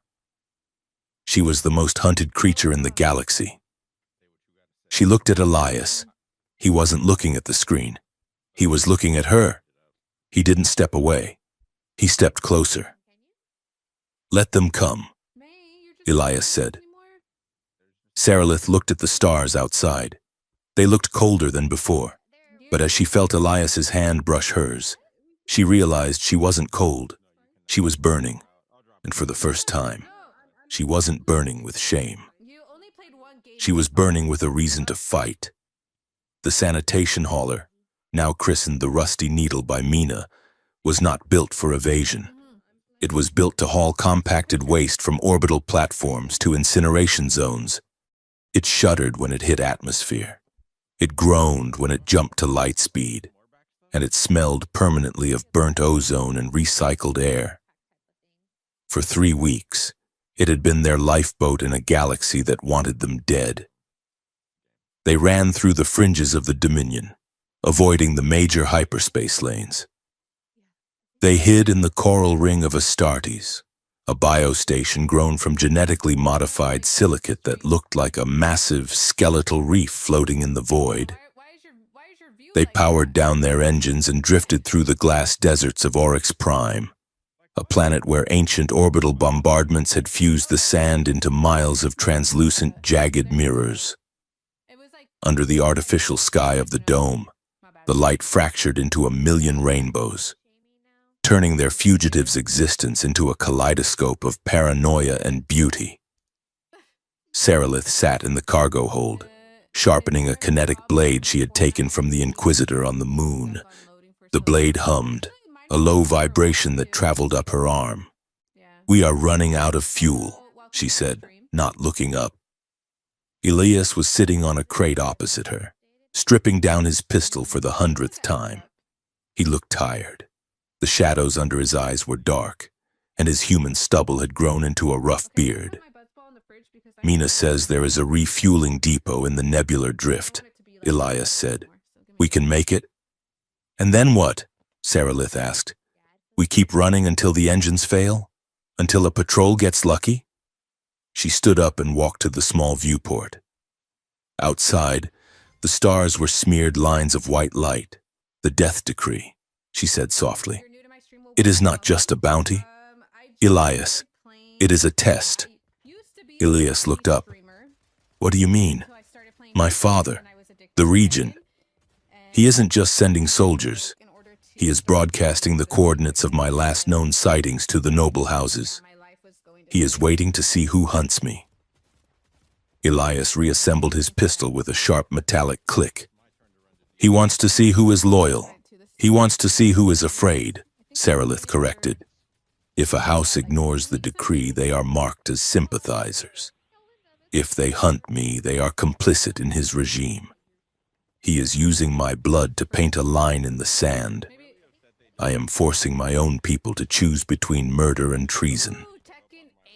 She rested her forehead against the cold glass. "I am not saving the Dominion. Elias, I am breaking it." Elias walked over to her. The magnetic pull between them, the blood link, was stronger now. It wasn't just empathy anymore. It was a physical gravity. When he was close, the ambient noise of the universe seemed to quiet down, replaced by the steady rhythm of his heartbeat. "You are breaking the chains," Elias said. "That is not the same thing." He placed a hand on the wall beside her head, leaning in but not touching her. The proximity was dizzying. "We stop running," Elias said. "We change the game." "How?" "We broadcast the evidence," he said. "The files from your mother, the flight paths for the false flag attack on the refugee convoy. We don't just send it to the Earth Coalition. We send it to the Dominion, to every datapad, every holoscreen, every public terminal." Sarilith turned to face him. Her crimson eyes searched his face. "If we do that," she said, "there is no going back. If I expose the conspiracy, I destroy the illusion of noble infallibility. They will hate me, not because I am a monster, but because I showed them that they are the monsters. Better to be hated for the truth than loved for a lie," Elias said. Sarilith let out a breath that shook slightly. "You humans, you have such a romantic view of martyrdom." "I don't want to be a martyr," Elias said, his voice dropping to a rough whisper. "I just want a future where I don't have to watch you die." The air in the cargo hold suddenly felt very thin. Sarilith looked at his mouth. The hunger spiked, sharp, demanding, and inextricably tangling with a desire that had nothing to do with food. She wanted to lean forward. She wanted to taste him. She wanted to bury herself in the warmth of his life force and forget the cold void outside. The ship lurched violently. Mina's voice crackled over the intercom, sounding strained. "Attention, passengers. This is your captain speaking. If you look to your left, you will see a massive energy spike. If you look to your right, you will see my panic levels rising. We have incoming." Sarilith and Elias sprinted to the cockpit. They were dropping out of hyperspace. Ahead of them lay the ruins of the Temple of Kuthar. It was a structure that predated humanity and vampires, a massive geometric shape carved from black stone, floating in the center of an asteroid field. On the radar, 3 red dots were closing in fast. "Is it the Dominion?" Elias asked, strapping into the co-pilot seat. "Worse," Mina said, her hands flying across the controls. "It is a mixed bag. I am reading Dominion transponders, but the drive signatures are human." "Mercenaries?" Sarilith asked. "Zealots," Elias said, looking at the tactical readout. Purity Militia. They are human supremacists. Why would human supremacists be working with vampire inquisitors? Mina asked as she threw the ship into a corkscrew spin to avoid a warning shot. Because they both want the same thing, Sarilith said coldly. They want a war to prove the other species should be exterminated. I am the excuse they both need. Get us to the temple, Elias ordered. The radiation from the asteroid belt will scramble their sensors. We can hide in the ruins. Hold on to your internal organs, Mina warned. I am going to try something stupid. She cut the engines. The ship drifted, silent and dark, using momentum to slide between two massive asteroids. The pursuing ships overshot, their sensors blinded by the radiation. Mina reignited the thrusters at the last second, slamming them down onto the landing pad of the ancient temple. We are down, Mina gasped, but they know we are here. They will be sweeping the area on foot within 20 minutes. We need to get the broadcast out, Elias said. Now. Mina unbuckled. I can rig a transmitter, but I need time. And I need a power source. The ship's reactor is tapped out. There is a geothermal tap in the temple core, Sarilith said. I can sense the heat signature. Then that is where we go, Elias said. The interior of the Temple of Kuthar was a labyrinth of obsidian hallways and vaulted ceilings that seemed to swallow the light. The air was cold and dry, preserving the silence of 1,000,000 years.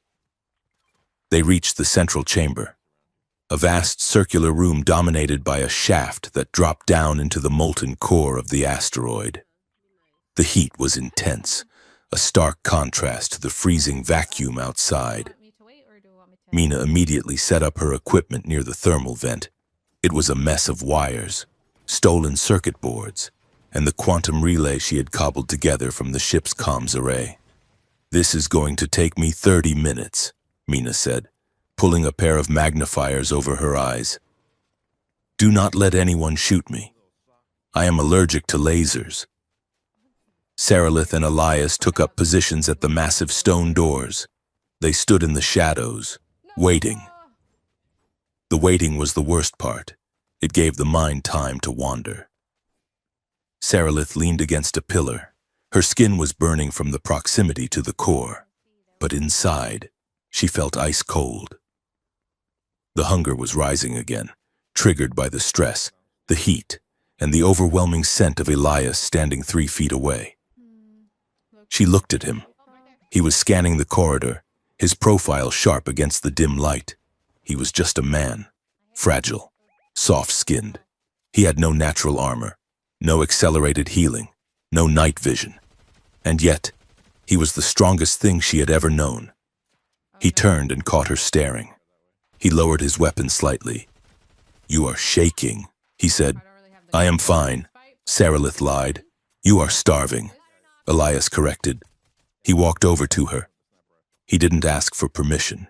He stepped into her personal space, creating a barrier between her and the rest of the universe. When was the last time you had a synthesis pack? He asked. 3 days ago, she admitted. We ran out. Sarilith, Elias said, his voice stern. You can't fight if you are weak. I am not weak, she snapped, the hunger making her irritable. I am controlling it. Are you? He took her hand. He pulled off the glove, exposing her pale skin. He pressed her hand against his chest, right over his heart. Can you feel that? He asked. Sarilith gasped. The beat was deafening. It thumped against her palm, a rhythmic promise of life. The scent of him was thick in her throat. Her fangs ached to descend. Her vision swam, turning the edges of the room red. She could just take a little, just a sip. He would let her. The blood link made them compatible. It wouldn't kill him. It would make them closer.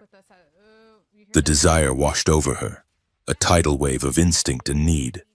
She leaned in, her lips parting. She could hear the blood rushing in his carotid artery. Oh shit, you can be It sang to her. trees. She pressed her face into his neck. She opened her mouth, Hi, Mason. and then she froze. She saw herself in her mind's eye, a predator feeding on her protector, a monster consuming the only thing she loved. No. She shoved him away. She scrambled backward, hitting the stone pillar hard. She slid down to the floor, burying her face in her hands. "Get away from me," she choked out. Elias didn't leave. He knelt down in front of her. He didn't touch her, but he stayed close. "I am sorry," she sobbed, her body racked with tremors. I almost... "You didn't," Elias said firmly. I wanted to hurt you. You wanted to survive," Elias said, "and you stopped." I'm not gonna lie. He reached out and took her chin, forcing her to look at him. Her eyes were fully dilated, black pools of terror. "Listen to me, Saralith. Hunger is biology. It is not morality." He moved his thumb across her cheekbone. "The difference between a monster and a person isn't the appetite. It is the consent. It is the care." I mean, we can choose a Saralith stared at him. because we're kind of You. in center. "You would have let me, if you needed it to survive?" "Yes." "Why?" "Because power without empathy is just fear wearing a crown," Elias said. "And you, Saralith. You have more empathy than anyone I have ever met. You are starving yourself because you are afraid of hurting me. That is not what a monster does. That is what love does." The word hung in the air between them. Love. He hadn't said it like a confession. He had said it like a fact, like gravity. Saralith looked at him, and the red haze faded. The hunger was still there, a dull ache in her stomach, but the panic was gone. "You are a very stupid man, Elias Rourke," she whispered, a watery smile touching her lips. "And you are a very dramatic alien princess," he replied, wiping a tear of blood from her cheek. While you guys are looking. A loud clank from the corridor interrupted them. "Okay. Moment ruined," Oh, yeah, Mina hissed from the terminal. "I have movement. Multiple targets. They are breaching the outer perimeter." Saralith stood up. The vulnerability vanished, replaced by a cold, crystalline focus. She accepted the kinetic blade Elias handed her. "How long?" "Mina," Saralith asked. Fucking ammo, bro. 5 minutes to charge the capacitors," Mina said. "Then I hit the button and we broadcast the truth to half the galaxy." "Hold the line," Elias said. They moved to the entrance of the chamber. The shadows at the end of the hall detached themselves. Figures emerged. They were a grotesque mix. On the left, vampire inquisitors in their sleek black armor weave, moving with unnatural grace. On the right, human soldiers of the Purity Militia, clad in scavenged riot gear painted with xenophobic slogans, "Earth for humans and purge the blood." It was a visual representation of the hate that fueled the war. Two groups that despised each other, united only by their desire to kill the woman who dared to bridge the gap. "There she is," a militia soldier shouted. "The abomination." Saralith stepped into the light. She didn't look like a victim. She looked like the heir to a star. "You are trespassing," she announced, her voice echoing off the stone. "Fire!" the Inquisitor commanded. The hallway erupted in light. Laser blasts and kinetic slugs filled the air. Saralith moved. She was a blur. She deflected a laser bolt with her kinetic blade, sending it scorching into the ceiling. She didn't attack to kill. She moved like water, flowing around the violence.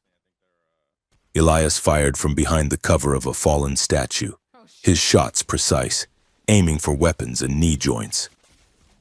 Saralith closed the distance.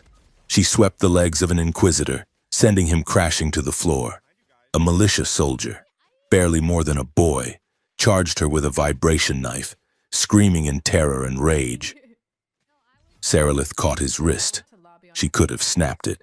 She could have thrown him into the thermal vent. Instead, she twisted the knife out of his hand and shoved him backward. Hard enough to knock the wind out of him, but not to break bones.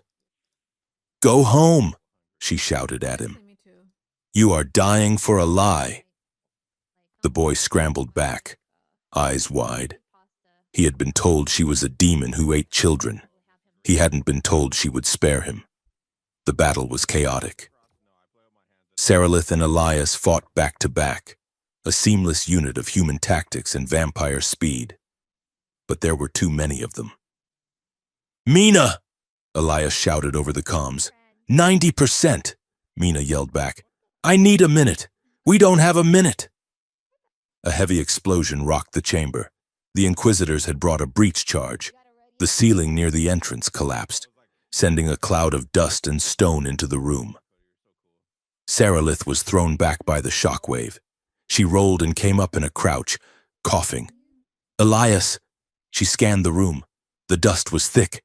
"I have him!" a voice crowed. The dust settled. The Inquisitor captain stood near the thermal vent. He had one arm wrapped around Elias's throat, holding him off the ground. A plasma pistol was pressed against Elias's temple. Elias's face was bruised, blood trickling from a cut on his forehead. He scrabbled at the arm holding him, but the vampire's strength was absolute. "Drop the weapon, princess!" the Inquisitor shouted, "or I paint this temple with his brains." Sarilith froze. Her blade hovered in the air. "Don't do it, Sarilith," Elias rasped. "Finish the broadcast. Silence the human." The Inquisitor tightened his grip. Elias choked, his face turning red. The Purity militia soldiers lowered their weapons, sneering. This was what they wanted to see. The monster brought to heel. Sarilith looked at Elias. She looked at Mina, who was crouching behind the terminal, terrified. She looked at the Inquisitor. "If I surrender," she said, her voice deadly calm. "You let them go. No deals. Traitor," the Inquisitor spat. "You surrender, or he dies. Then we kill the hacker. Then we take you to the Regent for a public execution." Sarilith dropped her blade. It clattered loudly on the stone floor. "Let him go," she said. "I am unarmed." "Sarilith, no!" Elias shouted. She walked forward. She walked past the militia soldiers who jeered at her. She walked with her head high, her hands open at her sides. She wasn't walking to her death like a defeated animal. She was walking with purpose. She stopped 5 feet from the Inquisitor. "I am the prize you want," she said. "I am the heir. My death brings you glory. His death brings you nothing." The Inquisitor sneered. He shoved Elias away. Elias fell to the floor, gasping for air. "Take her," the Inquisitor commanded. 2 guards seized Sarilith's arms. They slapped magnetic cuffs on her wrists. The metal bit into her skin. "Secure the human and the hacker," the Inquisitor ordered. "We will dump them out the airlock once we are in orbit." "You said you would let them go," Sarilith shouted, struggling against the guards. "I lied." The Inquisitor laughed. "It is a useful skill." He signaled his team. "Bring the prisoner to the flagship. Burn the equipment." The soldiers smashed Mina's terminal.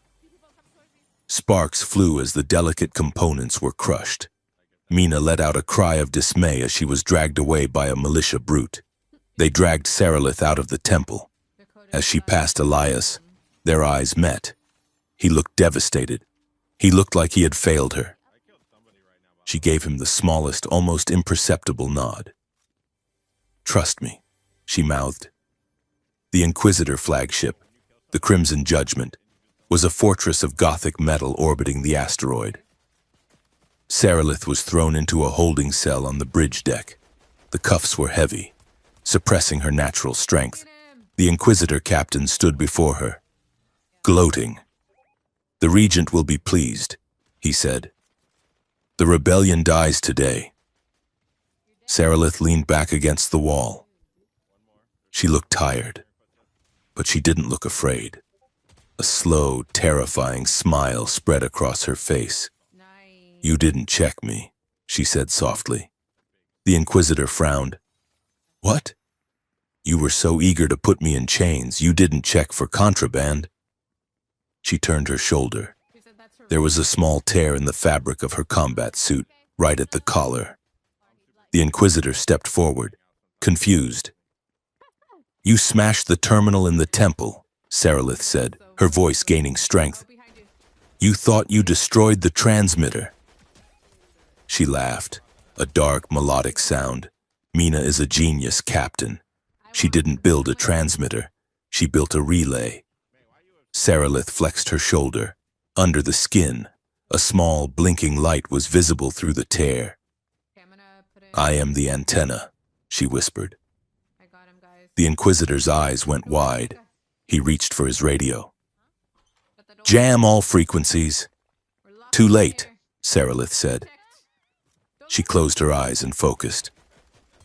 She didn't need a terminal. She needed a connection. The quantum relay sewn into her suit was designed to interface with the nearest high-power comms array. The flagship's comms array. Yeah. She triggered it. On the surface of the temple, inside the cargo hold of the capture ship where Elias and Mina were being held.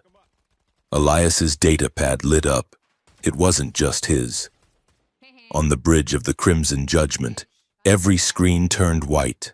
Across the nebular drift, on every patrol ship, every mining station, every listening post, human and vampire alike, the screens turned white.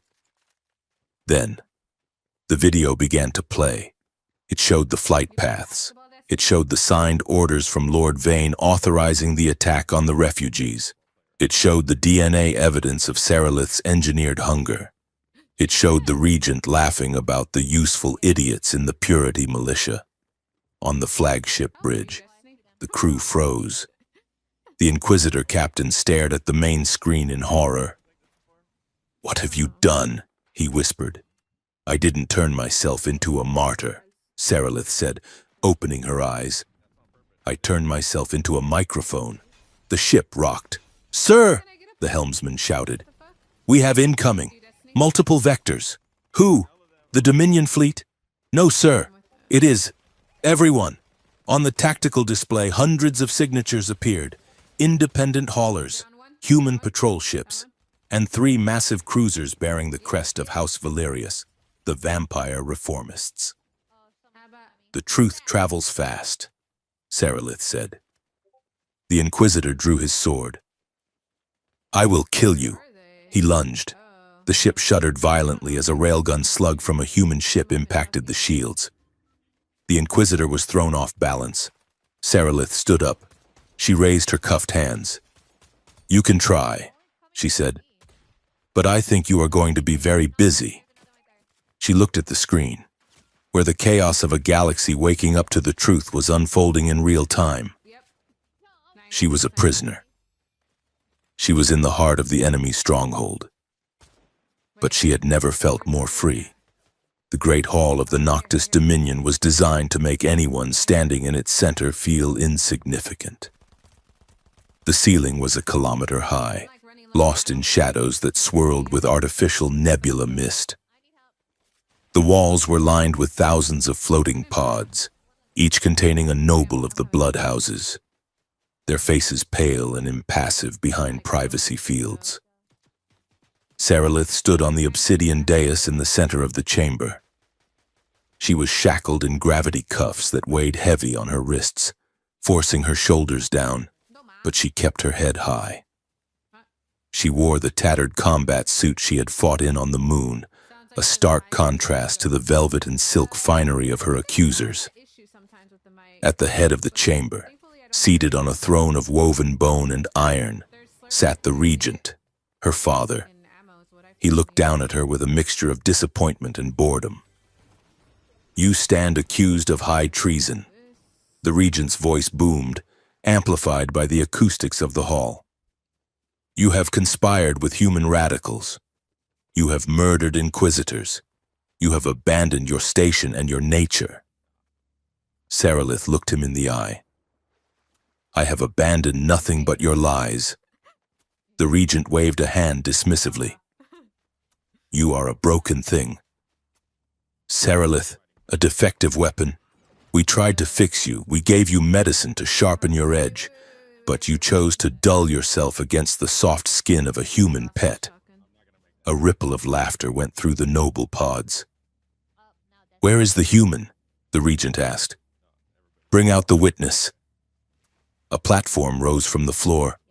Elias Rourke was clamped into a restraint chair, surrounded by 4 Inquisitor guards. He looked battered, his face bruised, but his eyes were alert. He found Sarilith immediately, offering her a steady, grim nod. This creature, the regent sneered, pointing at Elias. He has corrupted your mind. He has convinced you that a lion can live on grass. He will die first.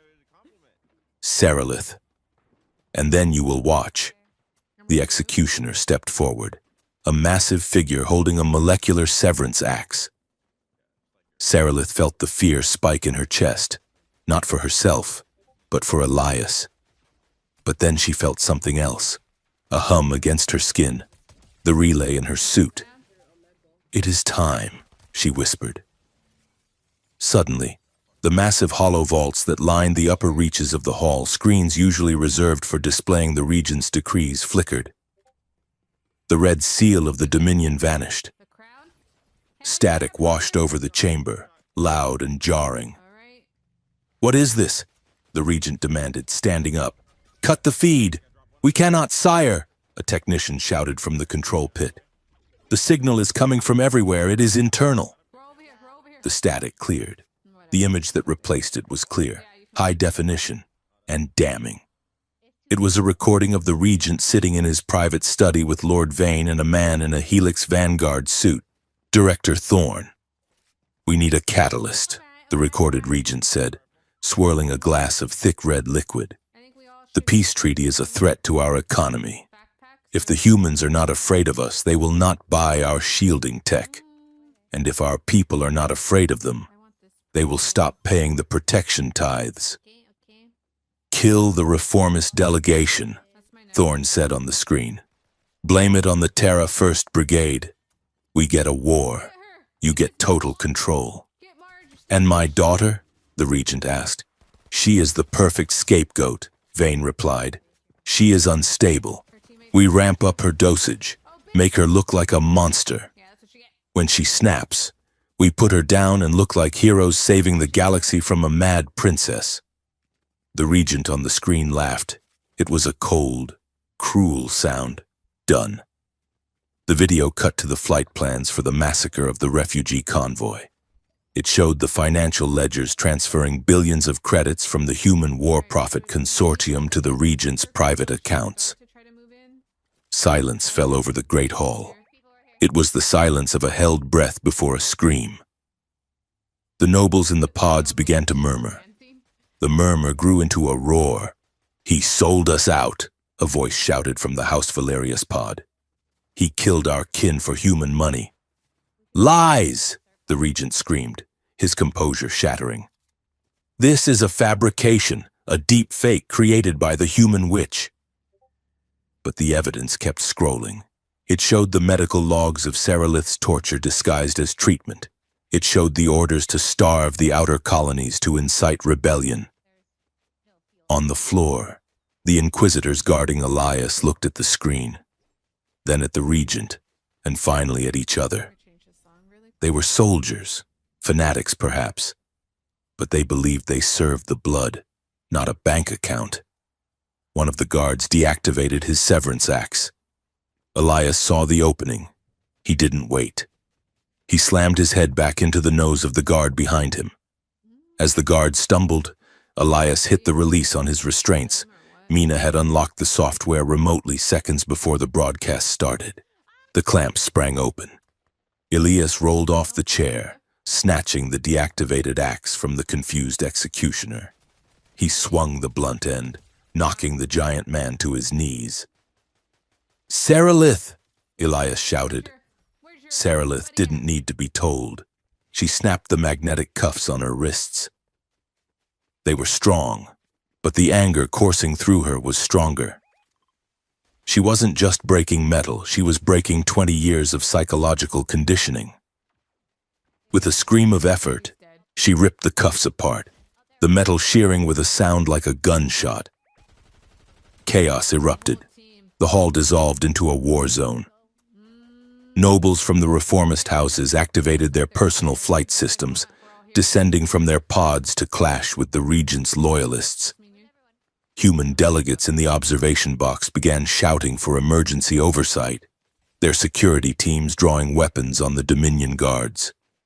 In the center of the storm, Sarilith and Elias found each other. They stood back to back as the room swirled with laser fire and the clash of kinetic blades. "Are you hurt?" Sarilith asked, deflecting a stray bolt with a piece of debris she had telekinetically snatched from the floor. "I have had better days," Elias said, breathing hard. "But the broadcast worked. Look at them. They are tearing each other apart." "We didn't come here to start a riot," Sarilith said. "We came here for justice." A squad of loyalist guards charged the dais. Sarilith raised her hand. She didn't kill them. She hit them with a gravity wave, pinning them to the floor with the weight of 5 atmospheres. "Stop!" she commanded, her voice cut through the din, amplified by her own biotics. She stepped forward, the lights of the burning hall reflecting in her eyes. She looked up at the pods, at the thousands of faces watching the violence. "Look at me!" she shouted. The fighting slowed. All eyes turned to the monster in the center of the room. "You called me a beast," Sarilith declared. "You said I was a slave to my hunger. You said I was beyond redemption." She gestured to the regent, who was cowering behind his throne as his own guards abandoned him.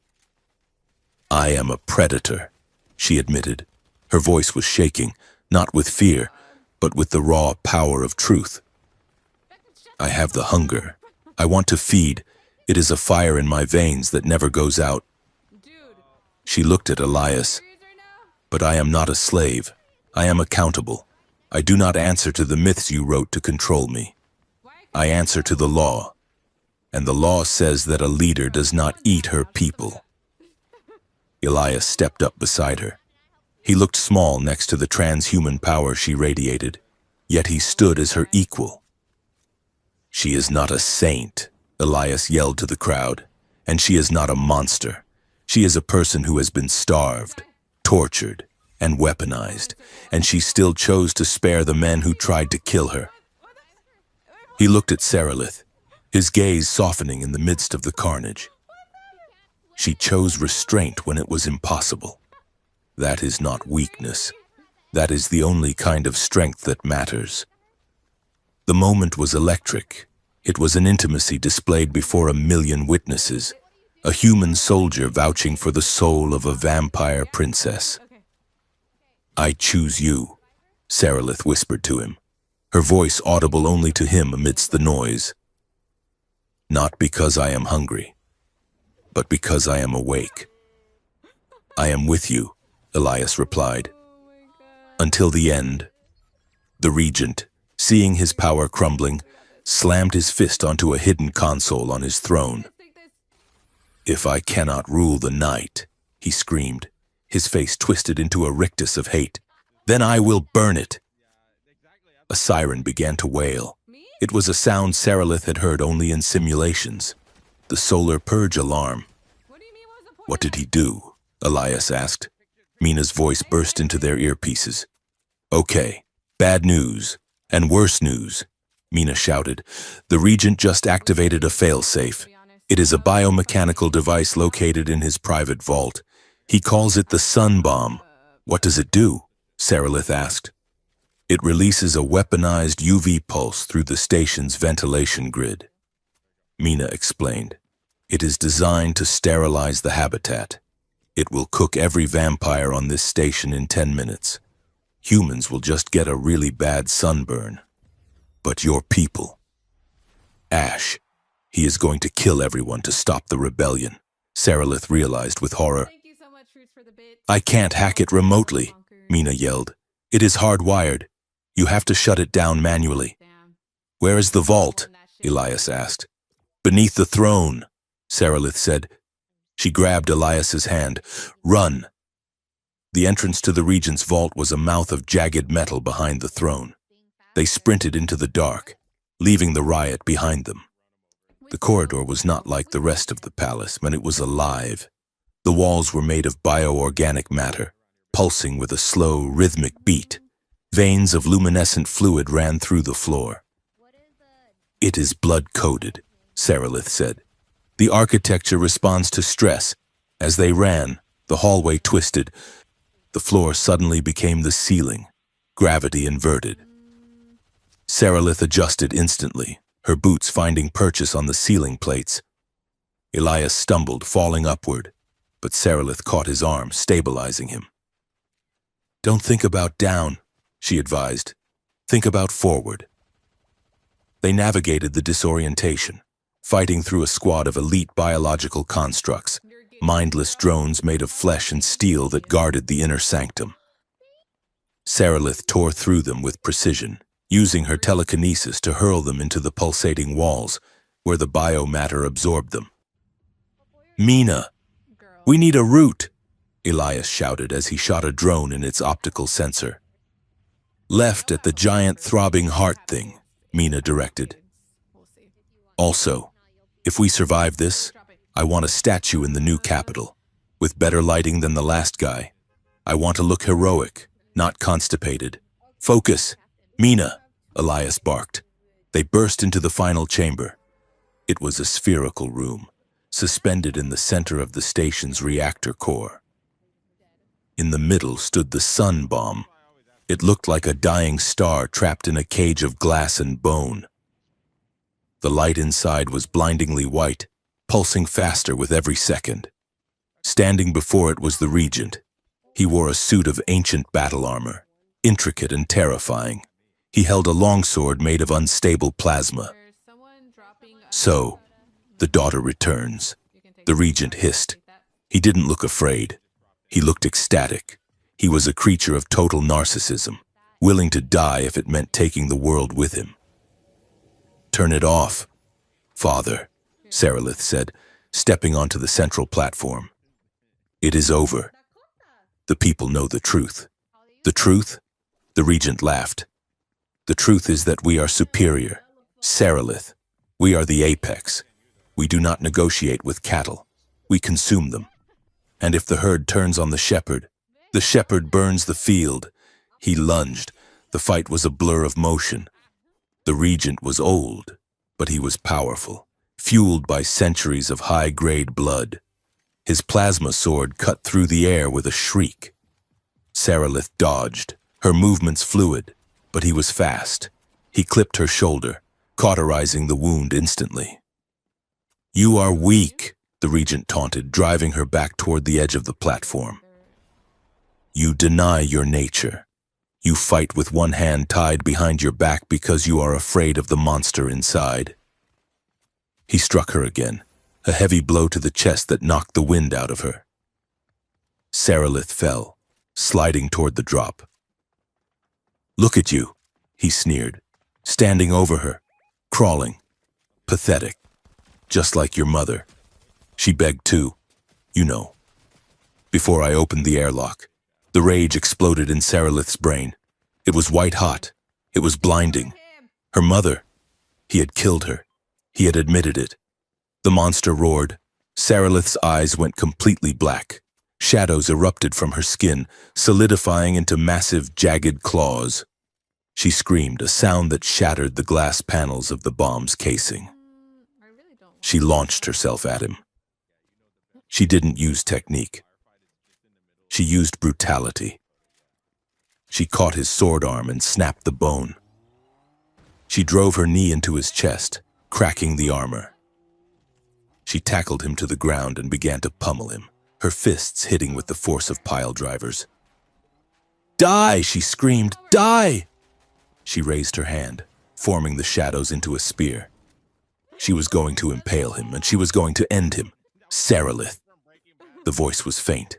It came from the other side of the red haze. "Sarilith, look at me." She froze. Oh shit. The shadow spear hovered inches from the regent's throat. Her father was laughing, blood bubbling from his lips. "Do it," he rasped. "Prove me right. Oh, yeah. Become the killer I made you." Oh shit. Sarilith looked up. I'm going inside. Elias was standing by the control console of the bomb. Going under the He stairs. wasn't looking at the countdown. I'll be here. He was looking at her. He didn't look horrified. He looked sad. "Love isn't what makes you safe." "Sarilith," Elias said, his voice cutting through the madness. He walked toward her, ignoring the dangerous energy swirling around her. "You can kill him. He deserves it. But if you do it because he tricked you into hate, he wins." He stopped beside her. He put his hand on her shoulder. The touch was grounding. "Choices are what save us," Elias said. It's okay. "Choose who you are." I'm only drinking it because I wanted, like, Sarilith looked at the regent. wanted to meet you. He was broken, hateful, and small. Killing him wouldn't bring her mother back. It would just make her the new regent of a graveyard. The shadows evaporated. Her eyes cleared, the crimson returning. She stood up. She stepped back. Get to work. "You are not worth my soul," she said. She turned to the console. The bomb was ticking. 3 minutes. "It is bio-locked," Destiny, where are Mina said in her ear. "It needs a genetic key to disarm. High-grade royal blood." Sarilith looked at the interface.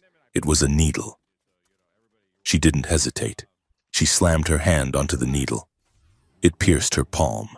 The machine sampled her blood, the blood of the air, the blood of the monster, the blood of the woman who had chosen life.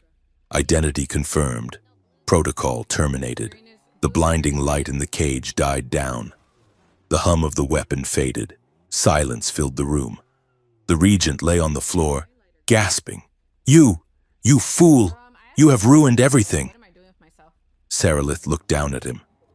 "I have ruined your war," she said. She tapped her comms. "This is Princess Sarilith. What did you say? The weapon is disabled. The regent is detained." Left back. They dragged the regent back to the Great Hall. The fighting had stopped.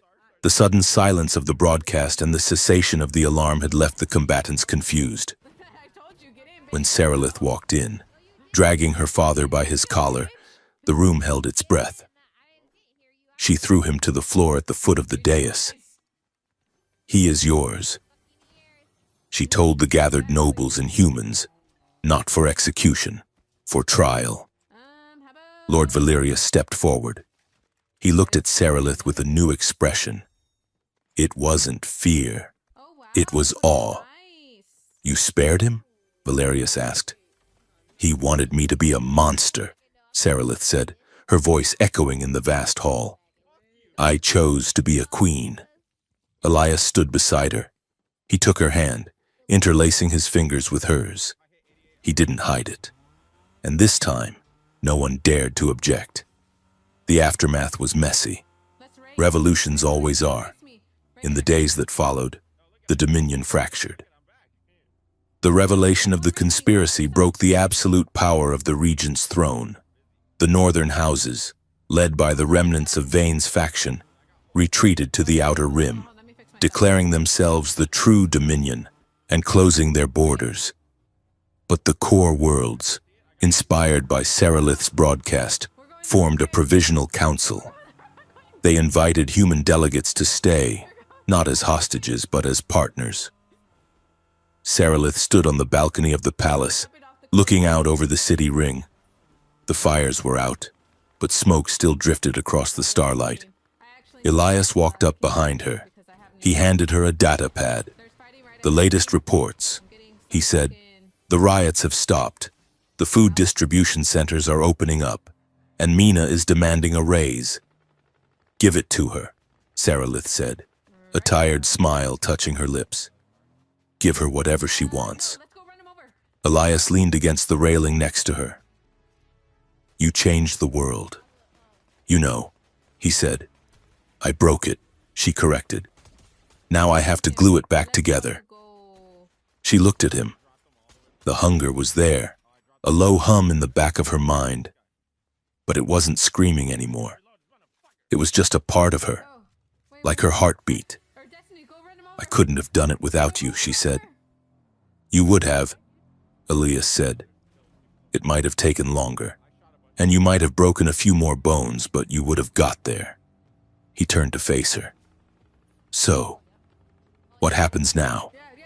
The Treaty of Saul. Run him over. Eventually, Yeah. Saralith said. But first, she reached out and touched the collar of his shirt. First, I have to figure out how to rule a kingdom of vampires without losing the human who kept me sane. Elias smiled.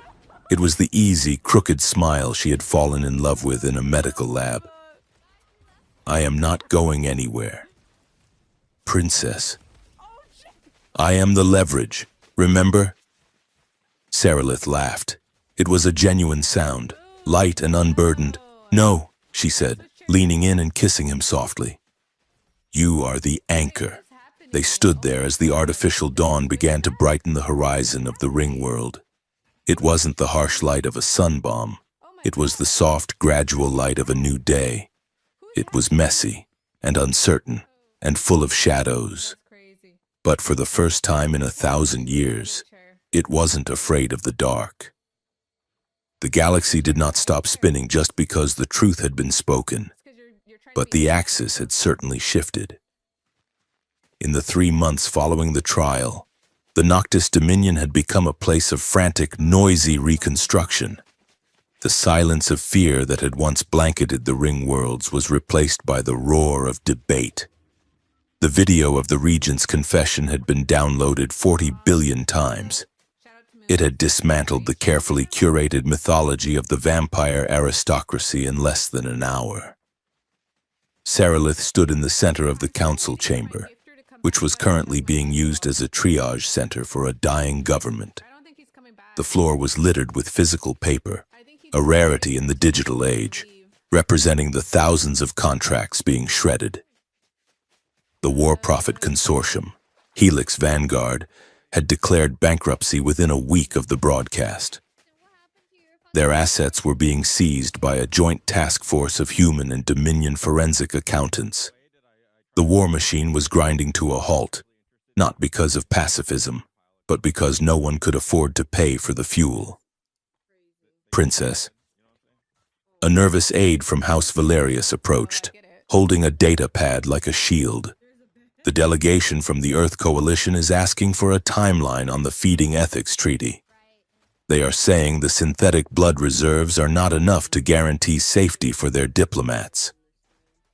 Tell them the new synthesis plants in Sector 4 are coming online next week, Saralith said. Her voice steady despite the exhaustion that felt like lead weights in her bones. And tell them that any vampire caught feeding from a non-consenting source will be stripped of their title and remanded to the rehabilitation colonies. No exceptions. The aide nodded and scurried away. Saralith rubbed her temples. She had traded a combat suit for a statesman's robe, but the battlefield felt just as dangerous. She walked to the window. Outside, the great neon banners of the Regent had been torn down. In their place, makeshift holographic murals flickered. They were pictures of her. Saralith the Liberator, Saralith the Broken Chain, Saralith the Savior. She hated them. It is a good likeness, a voice said from the shadows. Though they got the chin wrong. Yours is sharper. Elias Rourke stepped into the light. He looked different than he had in the chaos of the trial. He was clean-shaven, wearing a suit that walked the line between diplomatic formal and security tactical. But his eyes were the same. Gray, watchful, and tired. I hate it, Saralith said, gesturing to the giant hologram of her face floating over the city. Better than a target, Elias noted, coming to stand beside her. Is it? Saralith asked. Before, they feared me because they thought I was a monster. Now they worship me because they think I am a saint. Both are lies, Elias. They are just different kinds of cages. I am not a savior. I am just a woman who cleaned up her father's mess. Elias leaned against the window frame. The proximity of him was a balm to her frayed nerves. The bloodlink hummed, a low, steady note of comfort. You are the symbol they need right now, he said. You don't have to believe in the poster. You just have to do the job. I am tired, Elias, she admitted, a vulnerability she allowed only with him. I know, he said. He reached out and brushed his knuckles against hers. A spark of connection traveled up her arm, warm and grounding. That is why I brought you coffee. Real coffee, not the synthetic sludge the fabricators make. He produced a thermal flask from his jacket pocket. Sarilith took it, inhaling the bitter, earthy scent. It smelled like humanity. It smelled like him. You should be sleeping, she said. You have been coordinating the security integration for 40 hours straight. I sleep when you sleep, Elias said, which means we are both currently hallucinating from fatigue. But someone has to make sure the human guards and the vampire house troops don't start shooting each other over a parking dispute. He watched her drink the coffee. His gaze was heavy, filled with a quiet, stubborn devotion that still managed to surprise her. We are a bridge. Sarilith, he said softly. Bridges get walked on. That is the job. Sarilith looked at him over the rim of the flask. The hunger was there, lurking in the back of her mind, but it was quiet. It was no longer a roaring beast demanding satisfaction. It was a manageable appetite, tempered by the regular synthesis infusions and the emotional stability Elias provided. She lowered the flask. I do not want to be a bridge tonight, she whispered. Elias's eyes darkened slightly. He understood. Then let's take a break, he said. The galaxy can survive without us for an hour. They didn't go far, just to the roof of the spire, where the air was thin and cold. They sat on the edge of the parapet, their legs dangling over the dizzying drop of the city lights below. This was their new rhythm. In public, they were the architects of a fragile peace. In private, they were two survivors trying to remember how to be people. Sarilith leaned her head on Elias's shoulder. He wrapped his arm around her, pulling her close. The heat of his body seeped into her cool skin. Do you miss Earth? She asked. Sometimes, Elias said, I miss the ocean, real water, not recycled hydro tanks. I miss the smell of rain on hot asphalt. We could go, she said. The treaty allows for travel now. Elias chuckled. Can you imagine? The vampire princess of the Noctis Dominion on a beach in Florida? You would cause a panic, and then you would get a sunburn. I have high-grade sunblock, she countered dryly. And I think I would look excellent in sunglasses. I think you would. Elias agreed. He turned his head and kissed her. It wasn't the desperate, adrenaline-fueled kiss of their escape. It was slow. It was deliberate. It tasted of coffee and trust. Sarilith felt the familiar pull of the bloodlink, the desire to merge, to consume, to be one. But she didn't recoil from it anymore. She acknowledged it, checked it, and let it fuel the affection rather than the hunger. Elias pulled back, his hand lingering on her neck, his thumb tracing the pulse point.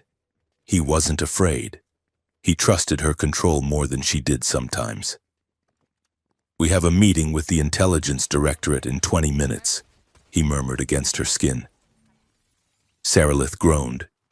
I hate the Directorate. They smell like bureaucracy and lying. Speaking of lying, Elias said, pulling away and checking his chrono. We are late for Mina's induction.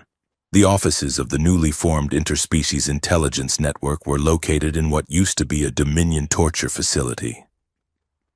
The walls had been scrubbed, painted a cheerful and suspicious shade of blue and filled with holographic desks. Game all weekend. Mina sat behind a massive desk, spinning in a chair that looked expensive. She was wearing a Dominion officer's jacket over her mechanic's jumpsuit, a sartorial choice that screamed insubordination. Lord Valerius stood in front of her, looking pained. "We are offering you the position of chief analyst," Valerius said stiffly. "Your talents with unofficial data acquisition are undeniable." "You mean hacking," Mina corrected, spinning the chair. "I mean digital forensics," Valerius insisted. "You would oversee the integration of human and vampire encryption protocols." She doesn't talk. Mina stopped spinning. She looked at Sarilith and Elias as they entered. "Can I fire people?" Mina asked. "Within reason," Sarilith said. "Can I put a sign on my door that says, 'I told you so'?" "No," Elias said. Mina sighed. I mean, he plays for the Raiders. "Fine. He's not. I will take the job. But I want it noted for the record that I am doing this for the dental plan, and because if I leave, you two will accidentally start another war by looking at each other too intensely during a diplomatic summit." What's over there? Valerius looked confused. Sarilith smiled. It was genuine. "Welcome to the team, Mina." "I assume this means I get my statue now?" Mina asked. "We are working on it," Sarilith lied. The peace was real, but it was brittle. For every 1,000 citizens who cheered the reform, there was one who sharpened a knife in the dark. The attack came 3 days later. Not both. It was the anniversary of the Dominion's founding. Sarilith had insisted on attending the unity ceremony in the public plaza of the Capitol Ring. It was a security nightmare. Open angles, thousands of civilians, mixed species crowds. Elias had argued against it. "It is too soon," he had said. "The hardliners are scattered, not gone. I cannot hide." Sarilith had argued. "If I hide, I validate their fear.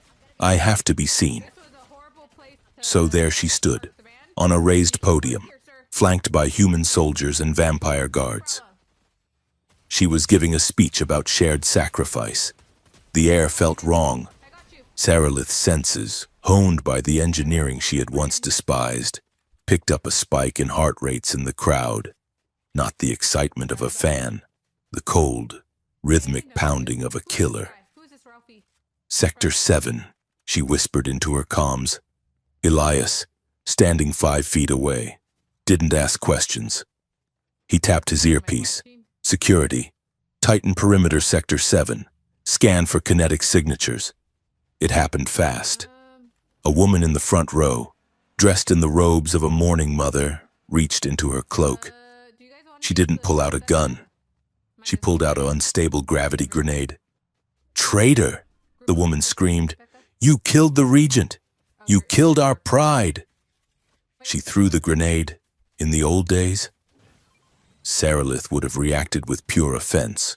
She would have lashed out, shredded the woman, maybe accidentally hurt civilians in the display of power. She would have been the monster protecting itself. But she wasn't that person anymore. She didn't attack. She didn't run. "Shields!" Sarilith shouted. Hello, Ralph. She threw her hands up, not to destroy, but to contain. She projected a telekinetic field around the grenade, wrapping it in a bubble of force. At the same moment, Elias moved. He didn't dive for Sarilith. He dove for the crowd. He tackled a human child standing near the blast zone, covering the boy with his body.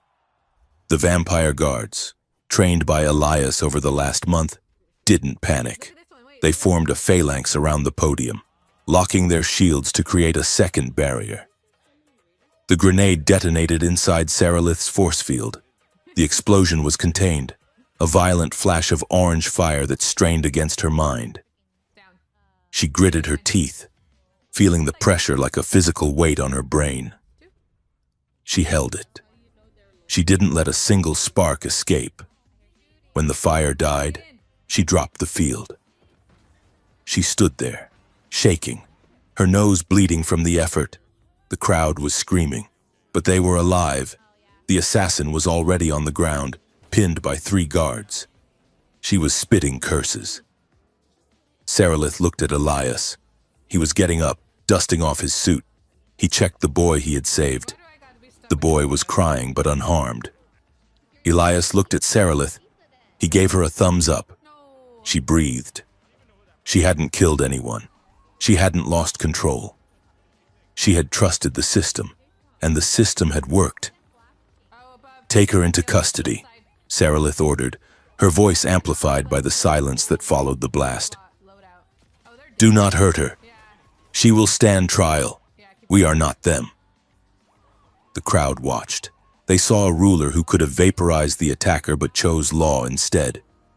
A cheer started. It wasn't the frantic worship of before. It was deeper. It was respect. Sarilith stepped down from the podium. Her legs felt weak. Elias was there instantly, his hand on her elbow. "I told you Sector 7 was sketchy," he murmured. "You were right," she said, leaning on him. "Take me home." Elias. The adrenaline faded, leaving a hollow ache. That evening, Sarilith didn't want to go back to the palace. She asked Elias to take her to the Memorial of the Fallen. It was located in the atrium where the first attack had happened, the event that had started everything. The debris had been cleared, the shattered glass replaced. In the center of the room stood a simple monolith of black stone, engraved with the names of the vampires and humans who had died that day. The room was empty, save for the flickering candlelight from the electric votives left by mourners. Sarilith walked to the monolith. She touched the names: Valerius's aides, human security officers, innocents. "It started here," she said quietly. "The lie started here." Elias stood a few paces back, giving her space. "I keep thinking," Sarilith said, her voice trembling. "If I had been different, if I hadn't been the perfect weapon they wanted, maybe none of this would have happened. Maybe they wouldn't have used me as the centerpiece of their war." She turned to look at Elias. Her face was pale, her crimson eyes filled with a haunting sorrow. "I saved people today, Elias, but I still feel the urge. When that woman threw the grenade, for a split second, I wanted to tear her apart. I wanted to drink her dry to punish her." She hugged herself, looking small against the vastness of the room. The engineering, it is still there. The monster is still there. What if I slip? What if one day I am not strong enough? What if I am just pretending to be good, and eventually the mask falls off?